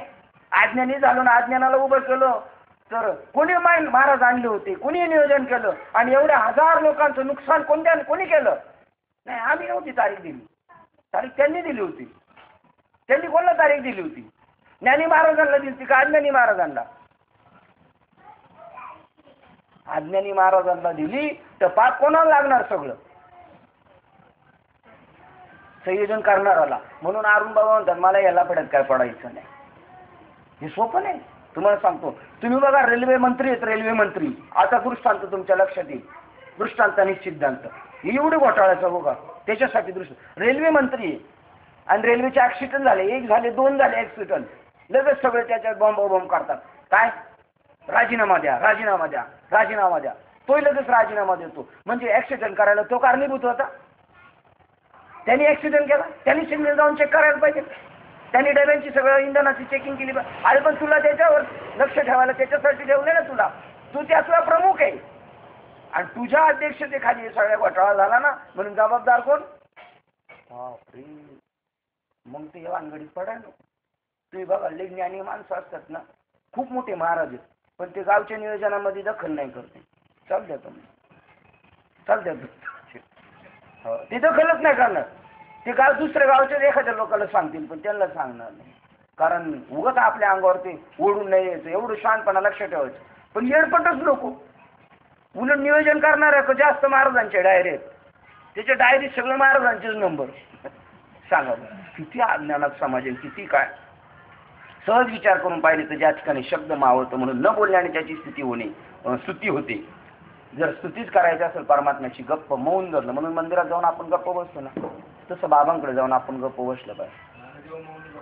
शाबास, ज्ञानदेव मौन आहे, पण आपण कुठं मौन आहे? हरिमाज मौन धरून येतो. म्हणजे हे ज्ञानदेव मौन आज जपमाळा अंतरी. म्हणून न बोलण्याने त्याची स्तुती होते. काही न जाणणे सर्व प्रमाण अविषय आहे, हेच त्याचे खरे जाणणे. काही सापेक्ष सामान्यपेक्षा होऊनच ज्या वस्तूचे स्वरूप होणे आहे, असा नित्यसिद्ध दृढ मात्र उत्तम पुरुष आहे ब्रह्म. अहम ब्रह्म हाही बोध जेथे मावळून जातो. मी ब्रह्म आहे, संपलं पाहिजे ते. किती दिवस आहे टिमक्या? आमच्यासारखं कोणालाच माहित नाही, आम्हाला लय कळालं, आम्हीच ज्ञानी, बाकी अनपड. बाकी ज्ञानी तू अनपड, उरफाटाने आहे आमचा साधू संतांचा. आणि व्यवहारात असंच आहे. दोन लहान मुलं तुमच्या घरात, मुलांची भांडणं झाली, एक आहे 15 वर्षाचा आणि एक आहे 10 वर्षाचा. दोघांची मारामारी झाली. चूक बारक्याचीच आहे, पण दोघांनी इतकी मारामारी केली, सगळं घर डोक्यावर उठून ठेवलं. तर तुम्ही पहिली झापड कोणाला मारणार? 15 वर्षवाल्याला ना. तसंच इकडे 15 वर्षवाल्याला पहिली झापड इकडे बसणार संतांकडे. आणि असंच उरपाटं नाही. जो समज विचारायला येतो ना, त्याने असं केलं तर बाबाचं उरपाटं नाही. तू तेरा देख, तुझी ती ड्युटी आहे का? म्हणजे जो कंप्लेंट घेऊन येतो ना, पोलीस लोक सुद्धा पहिले त्यालाच बडबड करतात. बरोबर आहे त्यांचा. जो कंप्लेंट करायला येतो त्यालाच पहिलं बोलायचं. तुला हे काय करायचं, तुझं दे ना सोडून. त्याला समजून सांगण्यापेक्षा अहम ब्रह्मात्मा हाही बोध जेथे मावळून जातो, तेथे सांगणारा जे सांगावायचे त्याच्याशी एकरूप होतो. सांगणारा जे सांगावायचे त्याच्याशी एकरूप होतो. म्हणजे द्रष्टास दृश्य नाहीसे होते. अदृश्य तेच झाले काही दृश्य जे होते. असे झाले तरी परमात्मा नाही म्हणण्याची सोय नाही. कधी होणार असं आमच्या जीवनात?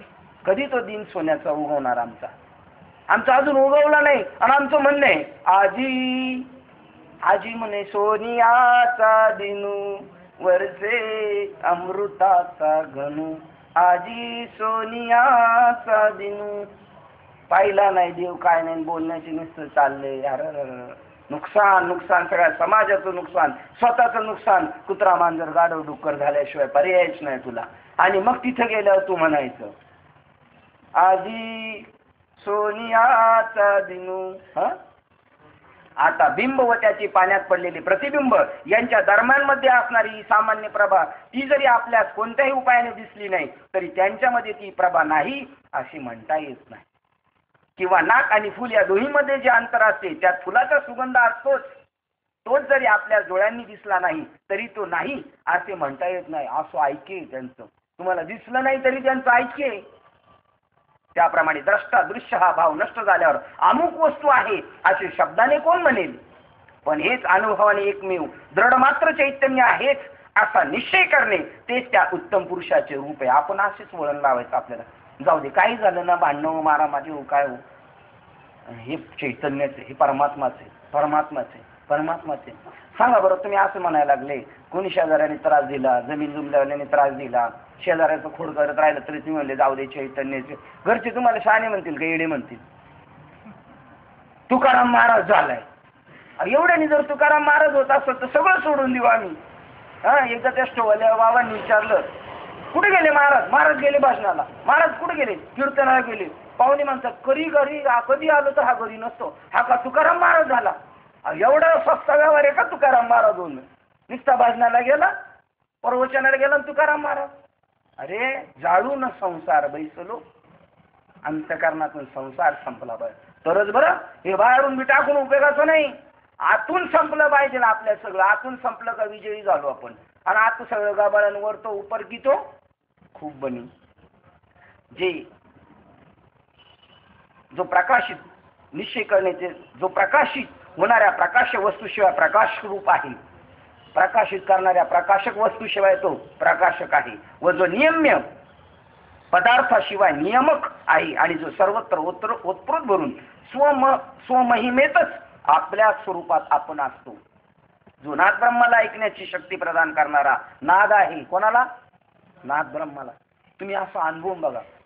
एका दिवशी जर खरोखर आपल्यावर महात्म्याची कृपा तर झालेलीच आहे, पण विशेषत्वाने ज्या दिवशी होईल आणि तुम्ही बोलायला लागा सामान्य असं घरात बसल्याप्रमाणे, जो खास लोकांना लेक्चर देतोय ना तो सुद्धा शांतपणे ऐकून घेईल.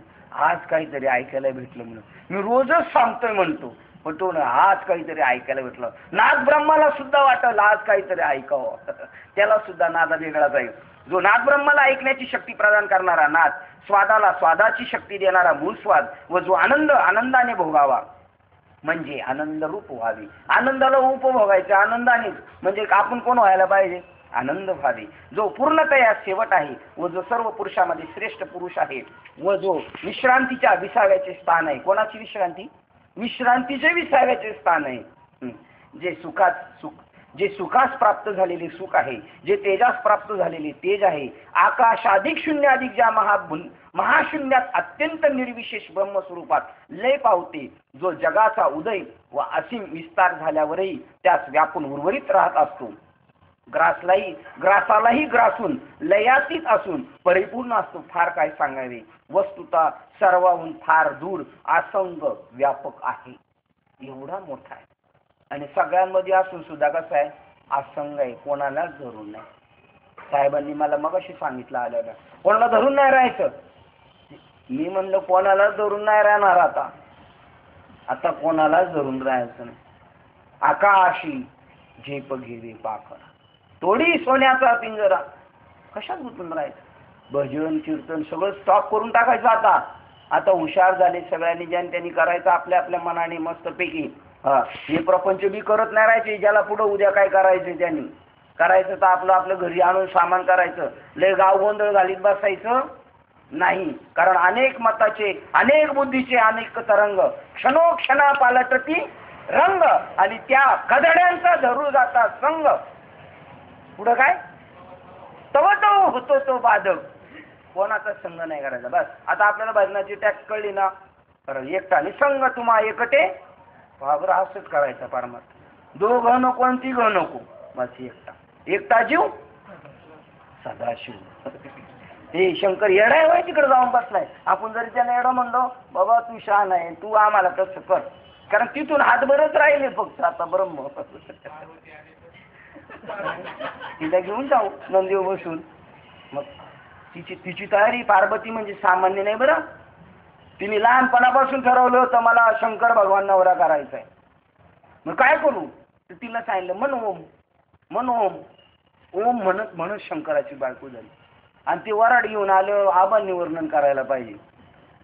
म्हणले वराड आले, वराड कपडेच नाही वराडाचे अंगावर, याला सफारी ड्रेस नाही शिवला, आलं व्याघ्रांबर गुंडाळून.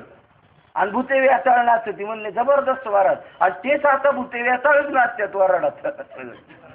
वराती सगळे भूते वेताळ नाचती. सांगा बरं, बापाला सुद्धा पसंत नाही. असलं काय भिकारी गोळा केलेले. शेवटी तिला एकदा जीव द्यावा लागला. बापाने अपमान केला. त्याला सगळ्यांना पत्रिका दिली लग्नाची, पण शंकराला नाही पत्रिका पाठवली. सामान्य. मी चांगलं झालं का वाईट झाले, पण ती येडी.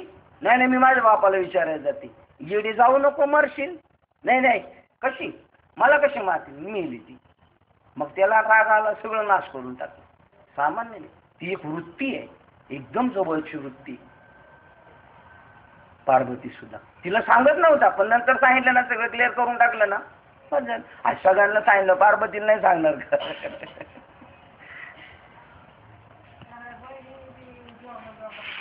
हा,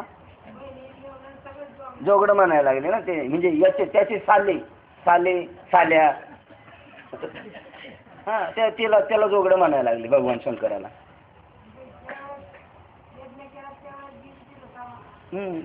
तिने स्वतःच नाश करून टाकला. शिवाय जे सुखाला प्राप्त झालेले सुख, जे तेजाला प्राप्त झालेले तेज आहे, आकाशात एक पुढं पळभरच लांब गेलेलं, सगळ्यांना ग्रासून टाकलेले परिपूर्ण असतं. फार काय, सर्वाहून फार दूर असंख्य व्यापक आहे, असंख्य व्यापक आहे. ज्याप्रमाणे शिंपी ही स्वतः आपण रूपे न होऊन अज्ञानाला दिसणाऱ्या रूपाच्या भासात आश्रय असते, किंवा अलंकाराच्या रूपाने सोने नाहीसे न होता अज्ञानाला झाकलेले असते, अज्ञानाला झाकलेले असते, तसेच त्याप्रमाणे उत्तम पुरुष आपण स्वतः विश्व न होता जो विश्वाला धारण करतो, आधार अधिष्ठान असतो.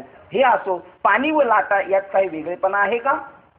त्याप्रमाणे जग हे अन्वय दृष्टीने परमात्म्याहून वेगळे नाही. उदाहरण कसं दिले, अज्ञानाच्या दृष्टीने सोनं झाकलेले आणि मग बाबा हातातली अंगठी काढून दाखवायची, हे काय दिसतंय, लोक काय म्हणणार, अंगठी.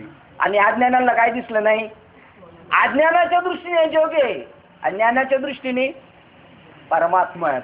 आता आपल्याच हातात आहे ज्ञानी होणं अज्ञानी होणं.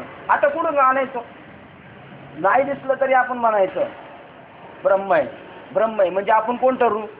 अहो, मला एकदा अक्कलकोटला नेलं आपल्या गावचे बेनके, आणि ते म्हणले, बघ अक्कलकोटला गेलं त्या समाधीला कान लावलं का टाळ पखवाजाचा आवाज येतो. आता त्या 9 जणांनी कानाला लावले पखवाजाला, तर आवाज येतोय म्हणले. मला नाही आला, आता मी माळ करीन, ते बिघड माळ करीन, त्यांना टाळ पखवाजाचा आवाज येतोय.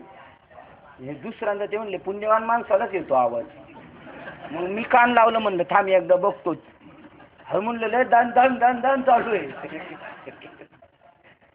तसं आपण अज्ञानी जरी असलो तरी ज्ञानीपणाचा कमीत कमी आव आणायचा. जग नाही ब्रह्म आहे, जग नाही ब्रह्म आहे. नाही होणार. अरे सोंग जरी केलं तरी खरं होईल ना, सोंग केलं तरी खरं होईल. कृष्णाचं फक्त सोंग केलं होतं विदर्भामधले गुलाब महाराज, आहे की नाही. ते म्हणले मी कृष्णाची पत्नी आहे, पुरुष होता, मी राधा राणी, मी गवळण आहे, मी साडी नेसणार, मी नथ लावणार. हळूहळू त्यांचे माणसाचे धर्म बदलले, स्त्रियांचे धर्म जागृत झाले. हो, सगळं बदललं, अवयव बदलले, त्यांची महिन्यातले त्यांचे दिवस यायला लागले. त्यांना कोणाला सोंग करून वास्तव स्वरूप झाले विदर्भातले. त्यांना कृष्ण कन्या गुलाब बाबा पा काय नाव पण केल्याने होत आहे, आधी केलेच पाहिजे. तुमची वाळू जरी टाकली आदनात तरी त्याचे काय होईल, भुकेची वेळ जगन्नाथ राखी, जगन्नाथ पुढेच आहे तुमच्या. हे विदेशा परमात्म्याहून वेगळे नाही. हे असो, पाणी लाटा यात वेगळेपणा आहे का? त्याप्रमाणे जग हे अन्वय दृष्टीने परमात्म्याहून वेगळे नाही, कारण सत्ता स्फूर्ती शून्य जग जे अधिष्ठान उत्तम पुरुषाच्या सत्तेने सत्तावान होते. याला काय ताकद आहे झाडाला? हे जे आता मी बोलतोय हे कशाच्या सत्तेने बोलतोय? तुम्ही जे ताट बसून ऐकताय कोणाच्या सत्तेने? हे सत्ता शून्य, याला सत्ता नाही. आणि चाले हे शरीर, ती सत्ता म्हणजे परमात्मा आहे. तू परमात्म्याला बघ, त्या हालचालीला बघू नको. त्याच्या पाठीमागं जो जादूगार राखवतो ना जादू, त्या जादूगाराच्या ज्ञानाला जाण. अज्ञानी जग म्हणतो काय बावल्या नाचतात, काय बावल्या नाचतात. बावल्या नाचतात का नाचवतोय? मग आपल्याला नाचवतोय का आपण नाचतोय? वरातीत त्याला विचारायचं तू नाचतो का, तुला कोण नाचवतोय? तो म्हणा मला तो नाही नाचवी, डीजे नाचवतो. परमात्मा स्वरूप वेगळे नाही, कारण सत्ता स्फूर्ती शून्य जग अधिष्ठान उत्तम पुरुषाच्या सत्तेने सत्तावान होते व ज्या स्फूर्तीने प्रकाशित होते ते जग अध्यस्त असून तत्वता अधिष्ठान परमात्मा स्वरूपच आहे. अरे विदेशा, जगाच्या संकोचाला आणि विकासाला जो उत्तम पुरुष आत्म आश्रयत्वाने विदेशा जगाच्या संकोचाला आणि विकासाला जो उत्तम पुरुष आश्रयत्वाने कारण आहे, ज्याप्रमाणे म्हणजे जग दिसायला आणि जगाचा नाश व्हायला कारण कोण आहे? तो आहे आश्रयत्वाने कारण आहे. ज्याप्रमाणे पाण्यात दिसणाऱ्या प्रतिबिंबात सर्वते चंद्रच कारण असतो, त्याप्रमाणे जगाची उत्पत्ती झाली असता ज्याच्यात यात किंचितही फरक होत नाही, जो काही विशेष होत नाही, आणि व विश्वाचा लय झाला असता व कोठे जातही नाही. तो ज्याप्रमाणे रात्र आणि दिवस ही आली असता सूर्य हा दोन प्रकारचा होत नाही, तसा तो उत्तम पुरुष कधीही कोणीकडेही कोणाच्यानेही खर्ची कमी पडत नाही. आणि ज्यात उपमा देण्याला तो स्वतः योग्य आहे, कारण वस्तुता दुसरा परमार्थिक सत्य पदार्थच नाही, त्याच्या सारखा आहे असं म्हणायला दुसरं नाही, तोच तो आहे. परमात्मा कसा दुसरा सारखा दाखवायला आहेच नाही त्याच्यासारखी परमार्थिक सत्य वस्तू, बाकी सगळं नाशिवंत आहे. अरे धनंजया, आपणच आपल्याला प्रकाशितो, आपणच आपल्या म्हणजे स्वयंप्रकाश आहे. फार काय सांगावे, ज्याला दुसरे नाही आणि द्वैत संबंध असा मुळीच नाही, ते माझे निरुपाधिक स्वरूप होय. आणि अक्षर व अक्षर या दोन पुरुषाहून मी पलीकडचा श्रेष्ठ आहे, म्हणून मला वेद आणि सर्व लोक हे पुरुषोत्तम असे म्हणतात. पण हे असो अर्जुना, आशा त्या मला पुरुषोत्तमाला तोच पुरुष जाणतो की ज्याच्या अंतःकरणात परमात्मा ऐक्य ज्ञानरूपी सूर्याचा उदय झालेला आहे. एवढं सगळं जरी झालं तर मला कोण जाणत? खरोखर आतूनच लागली पाहिजे माणसाला. चलावो चलावो ज्ञानेश्वरीला चलावो चलावो असं म्हणायची गरज नाही पडली पाहिजे. तोच आपल्याला येऊन म्हणायचं चलावो आज काय लेट झाले का तुम्ही, कोणी म्हणलं पाहिजे? मग आयशी लागी लगन मीरा हो गई मगन. सांगा, अहो आपण येण्या अगोदर त्याला वाटलं पाहिजे, चलायला पाहिजे, चलायला पाहिजे. आपल्या अगोदर तो आवरून आपल्याकडे आला पाहिजे. आपल्याकडे उलट आहे, आपण यायच्या ऐवजी तो आपल्याकडे आवरून येतो, आपल्याला नटून थटून घेऊन जातो. हा, मला पुरुषोत्तमाला तोच पुरुष जाणतो की ज्याच्या अंतःकरणात परमात्मा ऐक्य ज्ञानरूपी सूर्याचा उदय झाला आहे. जसे जागृत झाल्यावर आपल्याला स्वप्न भासत नाही, तसे आत्मज्ञानाचा उदय झाल्यावर त्या ज्ञानाने सर्व भासणारे त्रिभुवन बाधित होऊन जाते. तुमच्या ज्ञानाची दृष्टी एवढी पॉवर झाली पाहिजे, तुम्हाला दिसणारं दिसलं नाही पाहिजे. लोक म्हणून तुला दिसत नाही का? काय तुला दिसत नाही का? काहीच दिसत नाही मला. एका चैतन्याहून आता देवाविना आता काही बोलणेच नाही. बस प्रश्नच म्हटला, अहो बोला ना, काय बोलायचं? देवाविन बोलणार नाही. हे बाकीच्या पाट्या उपणून आयुष्य गेलं. आता जर पाट्या उपणूनही गप नाही बसला तर पुढच्या जन्मात भेडू टराव टराव टराव टराव टराव चालू द्या पाट्या उपणायचं काम. किंवा माळ हाती घेतली म्हणजे तिचे प्रत्यक्ष ज्ञानाने तिच्यावर झालेला सर्पपणा, भ्रमाचा व भयाचा भास नाहीसा होतो. तू का म्हणे भय आता न करू शके बळ, रश्शी दिसली, नवरत्नाचा हार दिसला होता, सगळं जग पुळत सुटलं होतं. आपण नाही हात लावणार सापी, आपण नाही हात लावणार सापी, यांनी घेतलं येड्या हो पळा तिकडं. एवढे मोडून बँकेत टाकले, 20 लाख रुपये येतील, 20,000 रुपये व्याज येईल, आता काही करणेच नाही, आनंदाने घेऊन जाईल. काय भेटलाय? नवरत्नाचा हार भेटलेला आहे. आता भीती आहे का त्याच्याबद्दल सापाची? हे जगले डेंजर आहे, याचं काय खरं नाही. जर जोपर्यंत ब्रह्म हे कळत नाही तोपर्यंत तुला डर आहे. तू किती म्हणला आता नाही, तुका म्हणे भय, काय तुका म्हणे काळ, हा तुका म्हणे साचे, काय शोधून आणले प्रभू, तुका म्हणे साचे, आता भय नाही बाबुलाचे. म्हातारी म्हणती म्हाताऱ्याला, अजून म्हाताऱ्यालाच पाहिजे बाबुल बा. एका दिवशी म्हातारी म्हणल म्हाताऱ्याला गप बसा, नाही तर बाबुल बोला बोलवी. म्हातारं गपच बसेल. ते म्हणाल मी जरी फसवीत होतो, पोर घाबरत होतं, पण हसल्याशिवाय का पोर घाबरणार आहे? असणारच आहे. मला आता डोळ्यामुळे दिसत नाही, 2 वेळा ऑपरेशन केल्यामुळे मला दिसत नाही, पण पोर ज्या अर्थी घाबरते त्या अर्थी बाबुल बा असं कोण म्हणाल? म्हातार म्हणाल. खडून म्हाताऱ्याचं काय नाही चालत, म्हातारं झालं खडूस बिडूस तरणेपणात. म्हातारं झालं का ग बसतंय, गप गप बस म्हणल्या बसतंय, उठ म्हणल्या उठतंय. किंवा माळ हाती घेतली म्हणजे प्रत्यक्ष ज्ञानाने तिच्यावर झालेला सर्पभ्रमाचा व भयाचा नाश होतो. त्याप्रमाणे माझी आत्मतत्वाने प्रत्यक्ष स्वरूप ज्ञान झाल्याने जगाचा मिथ्याभास नाहीसा होतो. जग आहे नाही तर काय घाबरायचं कोणाला? तुम्ही बोलता, लोक काय करतील, करायला आहे कोण दुसरं माझ्याशिवाय? काय करायचं ते मी चेष्टा करणार, दुसरं आहे कोण? मिथ्याभास होतो म्हणजे बाधित होतो. मिथ्याभासाने तो फसवत नाही. जो सोन्याच्या अलंकाराला सोन्याच्या दृष्टीने पाहतो तो त्याचे अलंकारात्मक नामरूप मिथ्या प्रतीती मात्र मानतो. आकार जरी दिसला अंगठीचा, कानातलं हातातलं तरी पण तो म्हणतो ते क्षणिक आहे. त्याप्रमाणे त्याला माझे ज्ञान प्राप्त होते. त्याला ज्ञाता ज्ञेय व ज्ञान ही भेदरूपी त्रिपुटी नाहीशी बाधित होते. मग त्या बोधानेच तो म्हणतो मीच एक स्वतः सिद्ध सच्चिदानंद सर्वत्र ओतप्रोत व्याप्त आहे. अशा व्यापक अद्वैत दृष्टीने आपला सुद्धा भेद न ठेवता जो मला जाणतो. तुका म्हणे भेदाभेद गेला वाद, अजून नाही गेला वाद खंड. कोण म्हणतोय तो असता तर मी आलो नसतो, कोण म्हणतो त्याला बोलवलं तर मी येणार नाही. आता केवढा भेदाभेद पण गेला वाद खंडून. चालू द्या चालू द्या. आणि आम्ही बी येडे जर त्यांच्या मागं पळत सुटलो तर आम्ही बी असं म्हणू तू का म्हणे भेदाभेद गेला वाद खंडून, तो नाही पाहिजे, हा नाही पाहिजे, तो नाही पाहिजे, हाच पाहिजे, आणि वाद गेला. अशी भुलभुलई आहे, भुलभुलई आहे. त्याने सर्व जाणले ते म्हणजे आपला भेद सुद्धा तो स्वतःचा ठेवत नाही. म्हणजे आपला भेद सुद्धा नाही ठेवत. म्हणजे मी आलोय आणि माझी यांनी माईकवर सुद्धा दखल नाही घेतली असं सुद्धा नाही जाणीव झाली पाहिजे. मी आलोय, तू नव्हता कुठं तर तू आला, असं त्याचं ज्ञान आहे. मी आलो गेलो उलट कळून नाही देत. त्याने सर्व जाणले हे म्हणणे देखील थोडकेच, कारण त्याला सर्वत्र ब्रह्मभाव अनुभूती लाभल्यामुळे सर्व शब्दाच्या द्वैत असे उरलेच नाही. शब्द वाच्य द्वैत उरले नाही. त्याला जाणले असं सुद्धा आता शिल्लक राहिले नाही. म्हणून अर्जुना तोच माझे भजन करण्याला योग्य अधिकारी होय. येथे अभेद निश्चयाचे नाव भजन आहे. काय अभेद निश्चयाचे नाव भजन. आणि तुका म्हणे येथे भजनच प्रमाण काय थोर पण जाळावे पेटवायचं का त्याला नेऊन. हा त्याला पेटवायचं ते पण थोडे दिवस नासू द्या, काय नाचतोय तो.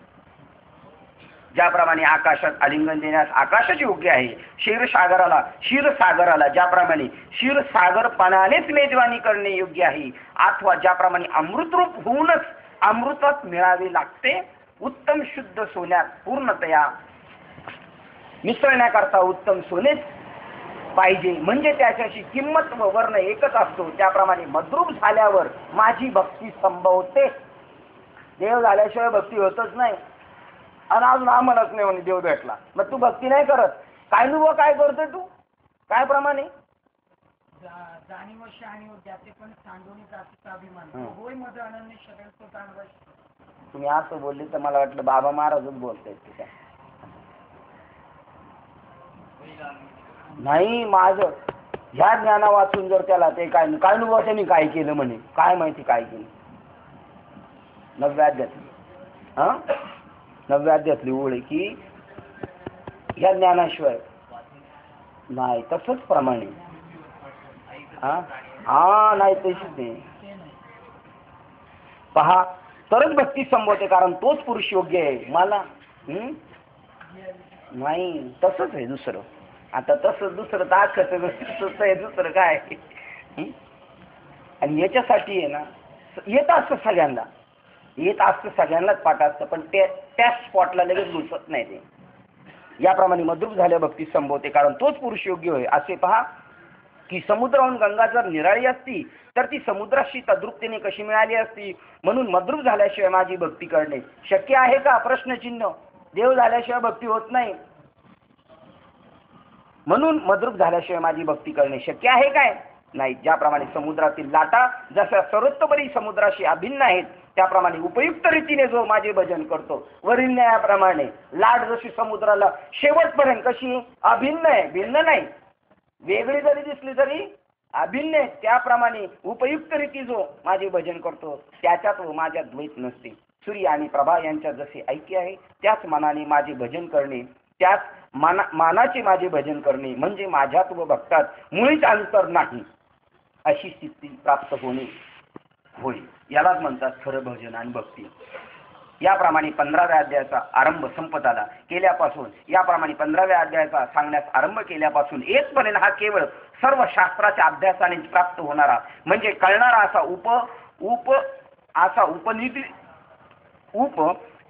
उपनिषदरूपी कमलदलातील गीतारूपी एक सुवासच सर्व जगभर दरवळला आहे. जी गीता म्हणजे सर्व वेदरूपी समुद्राचे श्री व्यास मुनींनी विशाल बुद्धिरूपी रवीने घुसळून मंथन करून आम्ही जे अनादिसिद्ध लोणी काढली आहे, जी गीता ज्ञानामृताने भरलेली दुसरी गंगा नदीच होय, व आनंदरूपी चंद्राची 17वी कलाच होय, व विचाररूपी क्षीरसागराचे मंथन करून काढलेली नवीन दुसरी लक्ष्मीच होय. म्हणून ही गीता लक्ष्मी आपल्या पदांनी वर्णांनी किंवा आपल्या अर्थाच्या जीवा प्राणांनी माझ्या वाचून दुसरे काही होणे जाणत नाही. जरी गीतेचा पाठ केला, गीता पाठ केली, गीतेचे लय धडे केले आणि गीता याचे मुखद्वाच आहे, तर याने त्यालाच जाणलं पाहिजे. ही गीता स्त्रीलिंगी झालेली लक्ष्मीची आहे आणि हिने त्यालाच जाणलं पाहिजे. लक्ष्मीला एक देवाशिवाय दुसरं काहीच आवडत नाही. तसं या सगळ्यांनी मीच जाणला जाणार. हिच्या समोर क्षरपणाने क्षरपुरुष व अक्षरपणाने अक्षरपुरुष गीतेने आपणास वर्णनावे म्हणून तिच्या समोर प्राप्त झाले असता त्यांचे पुरुषत्व गीतारूपी लक्ष्मीला पटले नाही. कारण ते दोन्ही कार्य कारणात्मक उपाधीने युक्त आहेत, सविशेष आहेत, अवयवाने तर कशा तरी उपाधीने गुंतलेले आहेत. म्हणून त्यांना एके बाजू सारून तिने आपले पदे वर्णे व अर्थ सर्वस्व पुरुषोत्तमाचा जो मी ते मला अर्पण केले. कारण हा निरुपाधिक म्हणजे निर्विशेष सामान्य असल्यामुळे परमार्थिक सत्य आहे. म्हणून हल्ली तू जी गीता ऐकलीस तिने मला अनन्य वरल्यामुळे जगतात भगवंताशी एकनिष्ठ असणारी नूतन लक्ष्मी पतिव्रता आहे असे तिने नाव मिळवले आहे. कोणी? गीतेने. गीता फक्त देवाबद्दल बोलते, अनन्य परमात्म्याचीच ओळख करून देते. तिला परमात्मा सोडून दुसरं काहीच माहित नाही या गीतेला, ज्ञानेश्वरीला. मग तिच्यावर जो अभ्यास करेल त्याला काय कळणार आहे? त्याच्याशिवाय दुसरं काहीच कळालं पाहिजे. पण याला तिसरंच कळालेलं आहे, दुसरं नाही कळालं. कशी गीता वाचली? आणि त्या मूर्खाने गीताच वाचली नाही म्हणावं लागलं आपल्याला. कारण जर ही त्याच्याशिवाय दुसरं काही बोलतच नाही आणि याला त्याचा तर काहीच पत्ता नाही. म्हणजे नलावडे साहेबांच्या भाषेत यांची ज्ञानेश्वरी दुसरी असली पाहिजे. जी आपण वाचतो ती नसणार, दुसरीच काहीतरी वाचत असेल त्याला ज्ञानेश्वरी म्हणले असतील. कशालाही काय म्हणून चालणार नाही. खरोखर ही गीता म्हणजे नुसते शब्दाने बोलून वर्णन करण्याजोगे शब्द पांडित्याचे शास्त्र नव्हे, तर गीता ही संसाराला जिंकण्याचे एक शास्त्र आहे, शस्त्रच आहे. शिवाय गीतेची अक्षरे ही नित्य उपलब्धी स्वरूप आत्मभाव प्रगट करणारे मंत्र होय. या शब्दातून, प्रत्येक शब्दातून आत्म्याचा अवतीर्ण करणारे हे शब्द आहेत. आणि नाही कळालं ज्ञानी माणसाला, आपण आजारगड अनपड काय अक्कल नाही असे आपण, आपल्याला कळतं ज्ञान एवढी विद्वत्ता आहे, पांडित्य नको कळालं. पण माऊलीने नाथबाबांनी परत शेरा मारला. काय नपुसका पद्मिनीचे सोळे. ही पद्मिनी आहे पण हे नपुसका असल्यामुळे हिचा सोहळा उपभोगण्याचं सामर्थ्य यांच्यात नाही. काय नपुसका पद्मिनीचे सोळे आणि वांजेची डोळे ब्रह्मत्वाचे कैसे होती. ज्ञानाची आवडच नाही. बरोबर. त्याचे जे आले म्हणून काय मेलेली बरी नाही का, आत्मभाव प्रगट करणारे मंत्र. अर्जुना, तुझ्या पुढे ही जी गीता सांगितली तो प्रकार कसा झाला म्हणशील तर, माझ्या जवळील धनाचा गुप्त ठेवा जणू आज तू बाहेर काढलास. याप्रमाणे गौतम मुनीने तपश्चर्या करून शंकराच्या जटेतून गुप्त असलेली गंगा बाहेर काढली, त्याप्रमाणे चैतन्य शंभू जो मी त्या माझ्या अंतकरण रूपी जटेतून गीता रूपी गुप्त असलेली गंगा, ज्ञानगंगा तीच मुखावाटे शब्दात्मक प्रवाहाच्या रूपाने बाहेर अवतरविणारा श्रद्धा भंडार अर्थात श्रद्धावानाचा तूही गौतमच झाला म्हणावायचे. जसा आरसा आपल्या चांगुलपणामुळे आपल्या समोरील वस्तूचे आपल्यात प्रतिबिंब घेत असतो, तसा हे धनंजया निर्मळपणाने आत्मस्वरूप पाहण्यास तू आम्हाला एक आरसाच झाला आहेस. ज्याप्रमाणे चंद्र व नक्षत्र समुदाय या सर्वांनी भरलेले आकाशे समुद्र प्रतिबिंब रूपाने आपल्यामध्ये आणतो, त्याप्रमाणे गीतेसह मला तू आपल्या अंतकरणात प्रतिबिंबित केलेस. अर्जुना, तुझ्या चित्तात त्रिविध तापरूपी मळ आपणहून सोडून गेल्यामुळे तू गीतेसह माझ्या राहण्याचे ठिकाण झाला आहे. त्रिविध तापाची झाली बोळवण. गेले पाहिजेत बरं आपल्याला. अजून आपल्याला शरीराचे ताप सतवतात. ताप आलेला कळाला नाही पाहिजे आपल्याला. ताप आला असेल तर आला, त्याला शेवटी एकदा येणारच आहे मला ताप. त्रिविध तापाची झाली, ज्याची झाली नाही ते म्हणते गदड त्रिविध तापाची. जाईल का मग, होईल का बोलवून? बोलवूनच करायला गेलं नाही. पोर घरात ठेवली म्हणला, फाट्यावर तिला बसून आलो, फाट्यावर बसून आलो. तुझी आई आहे काही घरात बसलेली, पोर तर इथंच ठेवली म्हणला त्रिविध तापाची झाली बोलवून. हे आपलं चरित्र चाललंय, आपल्या गुरुजींचं चरित्र चाललंय, अजून कोणाचीच बोलवण झालेली नाही. अर्जुना, तुझ्या चित्तात अंतकरणात अर्जुना, तुझ्या चित्तात त्रिविध तापरूपी मळ धुवून सोडून गेल्यामुळे तू गीतेस माझ्या राहण्याचे ठिकाण झाला आहेस. परंतु फार काय सांगावे, गीता ही केवळ माझी ज्ञानवल्ली आहे. वल्ली आहे, वल्ली. थोडी लागली तर जिवंत होईल, तरतरीत होईल. थोडी तंबाखू खाली तर माणूस ठसठशीत होतो, थोडी मशिरी लावली तर लगेच तरतरीत होतो. ही ज्ञानवल्ली लावल्या नको चैतन्य उसळून यायला आपल्यामध्ये. थैशीन भाग वगैरे कुठे पळून गेला कळायचं नाही आपल्याला. गीता ही केवळ माझी ज्ञानवल्ली आहे, जेने निगमवल्ली. ओळ क्रमांक लक्षात ठेवा 83. हरिओम लिहून ठेवा तातमध्ये. परंतु फार काय सांगावी, गीता ही केवळ माझी ज्ञानवल्ली आहे. ही जी गीता, तिला जो समग्र तात्पर्य निर्णयपूर्वक जाणतो तो या संसार मोहापासून मुक्त होतो. हिला जर जाणलं, अजून बाबा लोकांचाच मोह नाही गेला. माझं कीर्तन ठेव, माझं कुठंतरी नाव टाक, माझं मार्गदर्शक मध्ये तरी टाक, कुठंतरी टाक, माझं टाकतो नाही तर मला काहीतरी पैसे दे, मला काहीतरी दे. सांगा बरं, झालं का संसार मोहातून मुक्त झाले नाही? आणि हे जर गदडे आपल्या गावागावाला फिरत राहिले तर आपल्या गावातल्यांचे सगळं डुकी खोकी करून टाकतील आणि उलट टाकतील. यांचं काय ऐकू नका बरं का, यांचं काय ऐकू नका. शब्बात खरं हे आपण सांगितलं पाहिजे. यांचं काय ऐकू नका, यांचं कीर्तन ठेवू नका. पण आपल्या मुखात असं येणार नाही. आणि जर असं आपल्या मुखात नाही आलं तरच खरे ज्ञानी आपण. ठेवा म्हणायचं त्यांचं ठेवा, यांचा गोंधळ झाला आणि यांचा झाला. बघू कसं काय ऐकल. सारासर निवडणूक होईल ना, दोन्ही दिसती वर्म जाणे तो पारखी. पण जेवणारा असेल तर ताकही पांढरे दूधही पांढरे, जेवणारे चवी जाणती, नाही तर ताकालाच दूध म्हणन एखादं. म्हणजे माळकरी असावा पहिला. तुम्ही कीर्तन करता ना, माळकऱ्याशिवाय तारीख घ्यायची नाही. मी आता म्हटलं गावी गेल्यानंतर एक कोपऱ्यात घर बांधायचं आणि माळकऱ्यालाच आत प्रवेश असा बोर्ड लिहायचा. आणि जर बिगर माळकरी आला तर आमची पूजा म्हणली बाहेर खोटीला 4-5 माळा टांगून ठेवायच्या. आत यायचं असेल तर माळ घालून यायचं आणि काम झालं का माळ परत ही टांगून निघून जायचं. न देखीचे तोंड विटाळायचे. हे विटाळलेले यांना कुठे घेतात, आपल्याला बी गदडे करतील त्यांच्याच सारखी.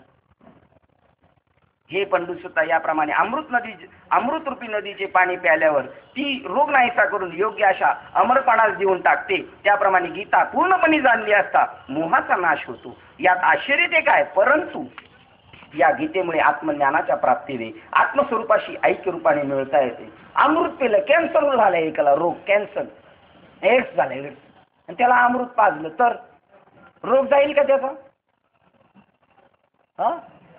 शिनलकर नाही काय म्हणता, जाईल का?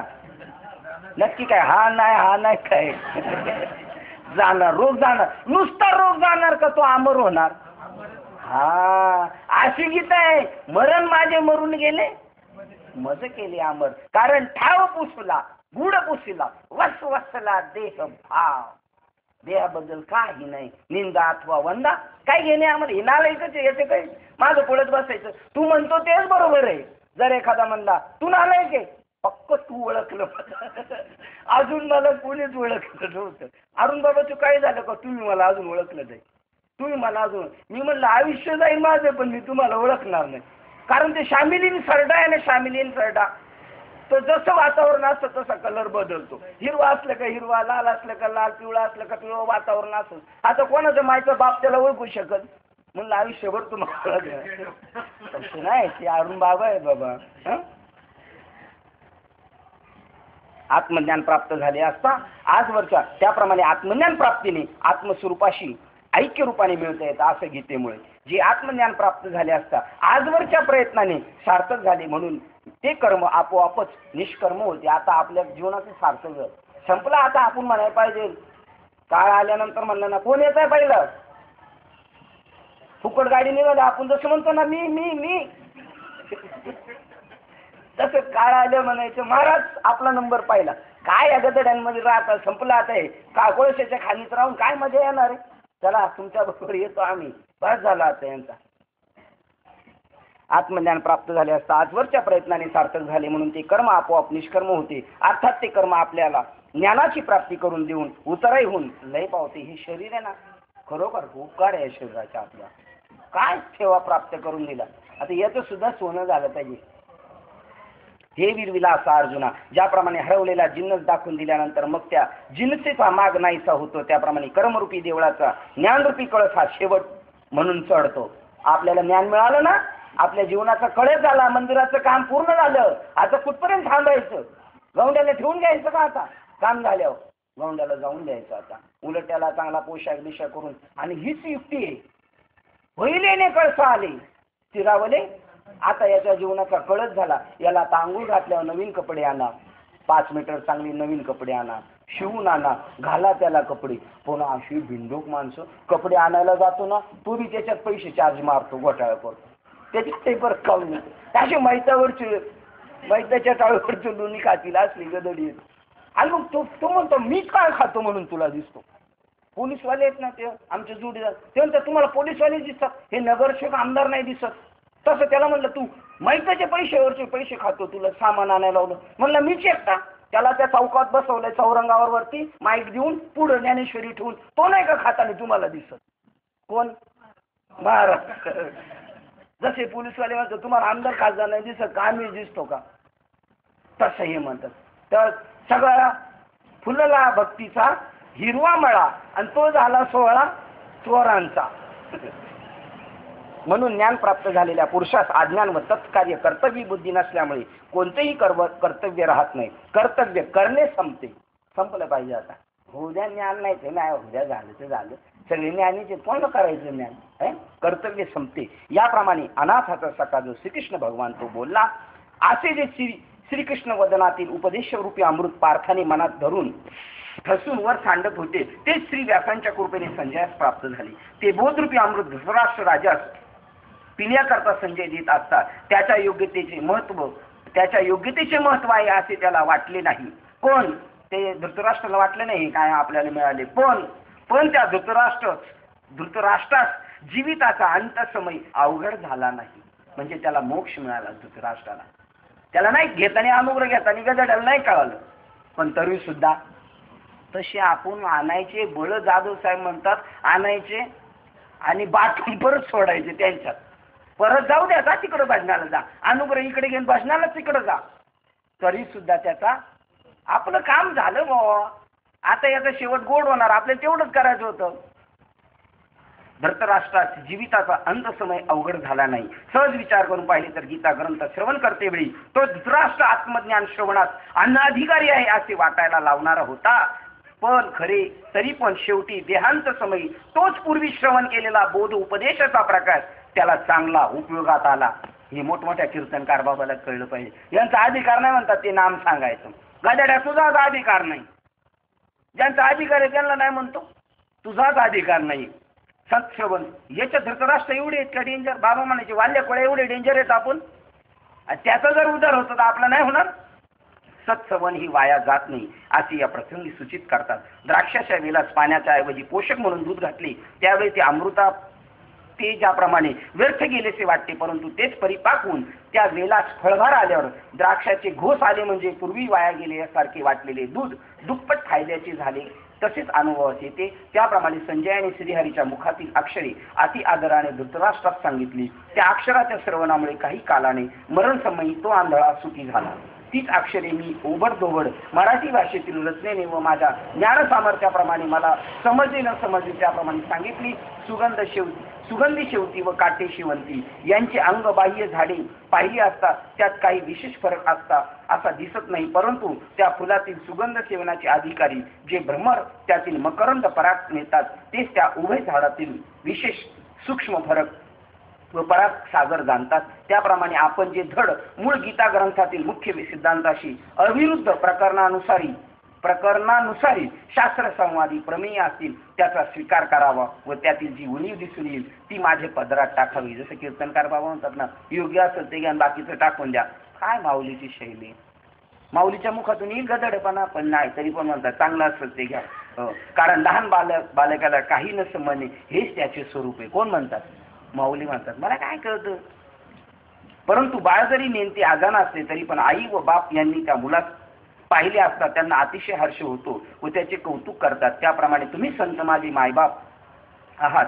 अंत येऊ तुमची प्राप्ती भेट झाल्याबरोबर मी जे तुमच्या पुढे कौतुकाने लढीवाळपणाने बोललो वागलो व तो लढीवाळपणा म्हणजे हा ग्रंथ आहे असे आपण समजा. श्री ज्ञानेश्वर महाराज म्हणतात, आता या विश्वात्मक असे जे माझे श्रीगुरु निवृत्तीनाथ ते मी माझी वाङ्मय पूजा ऐकून स्वीकारवत. कोणते माझे गुरु?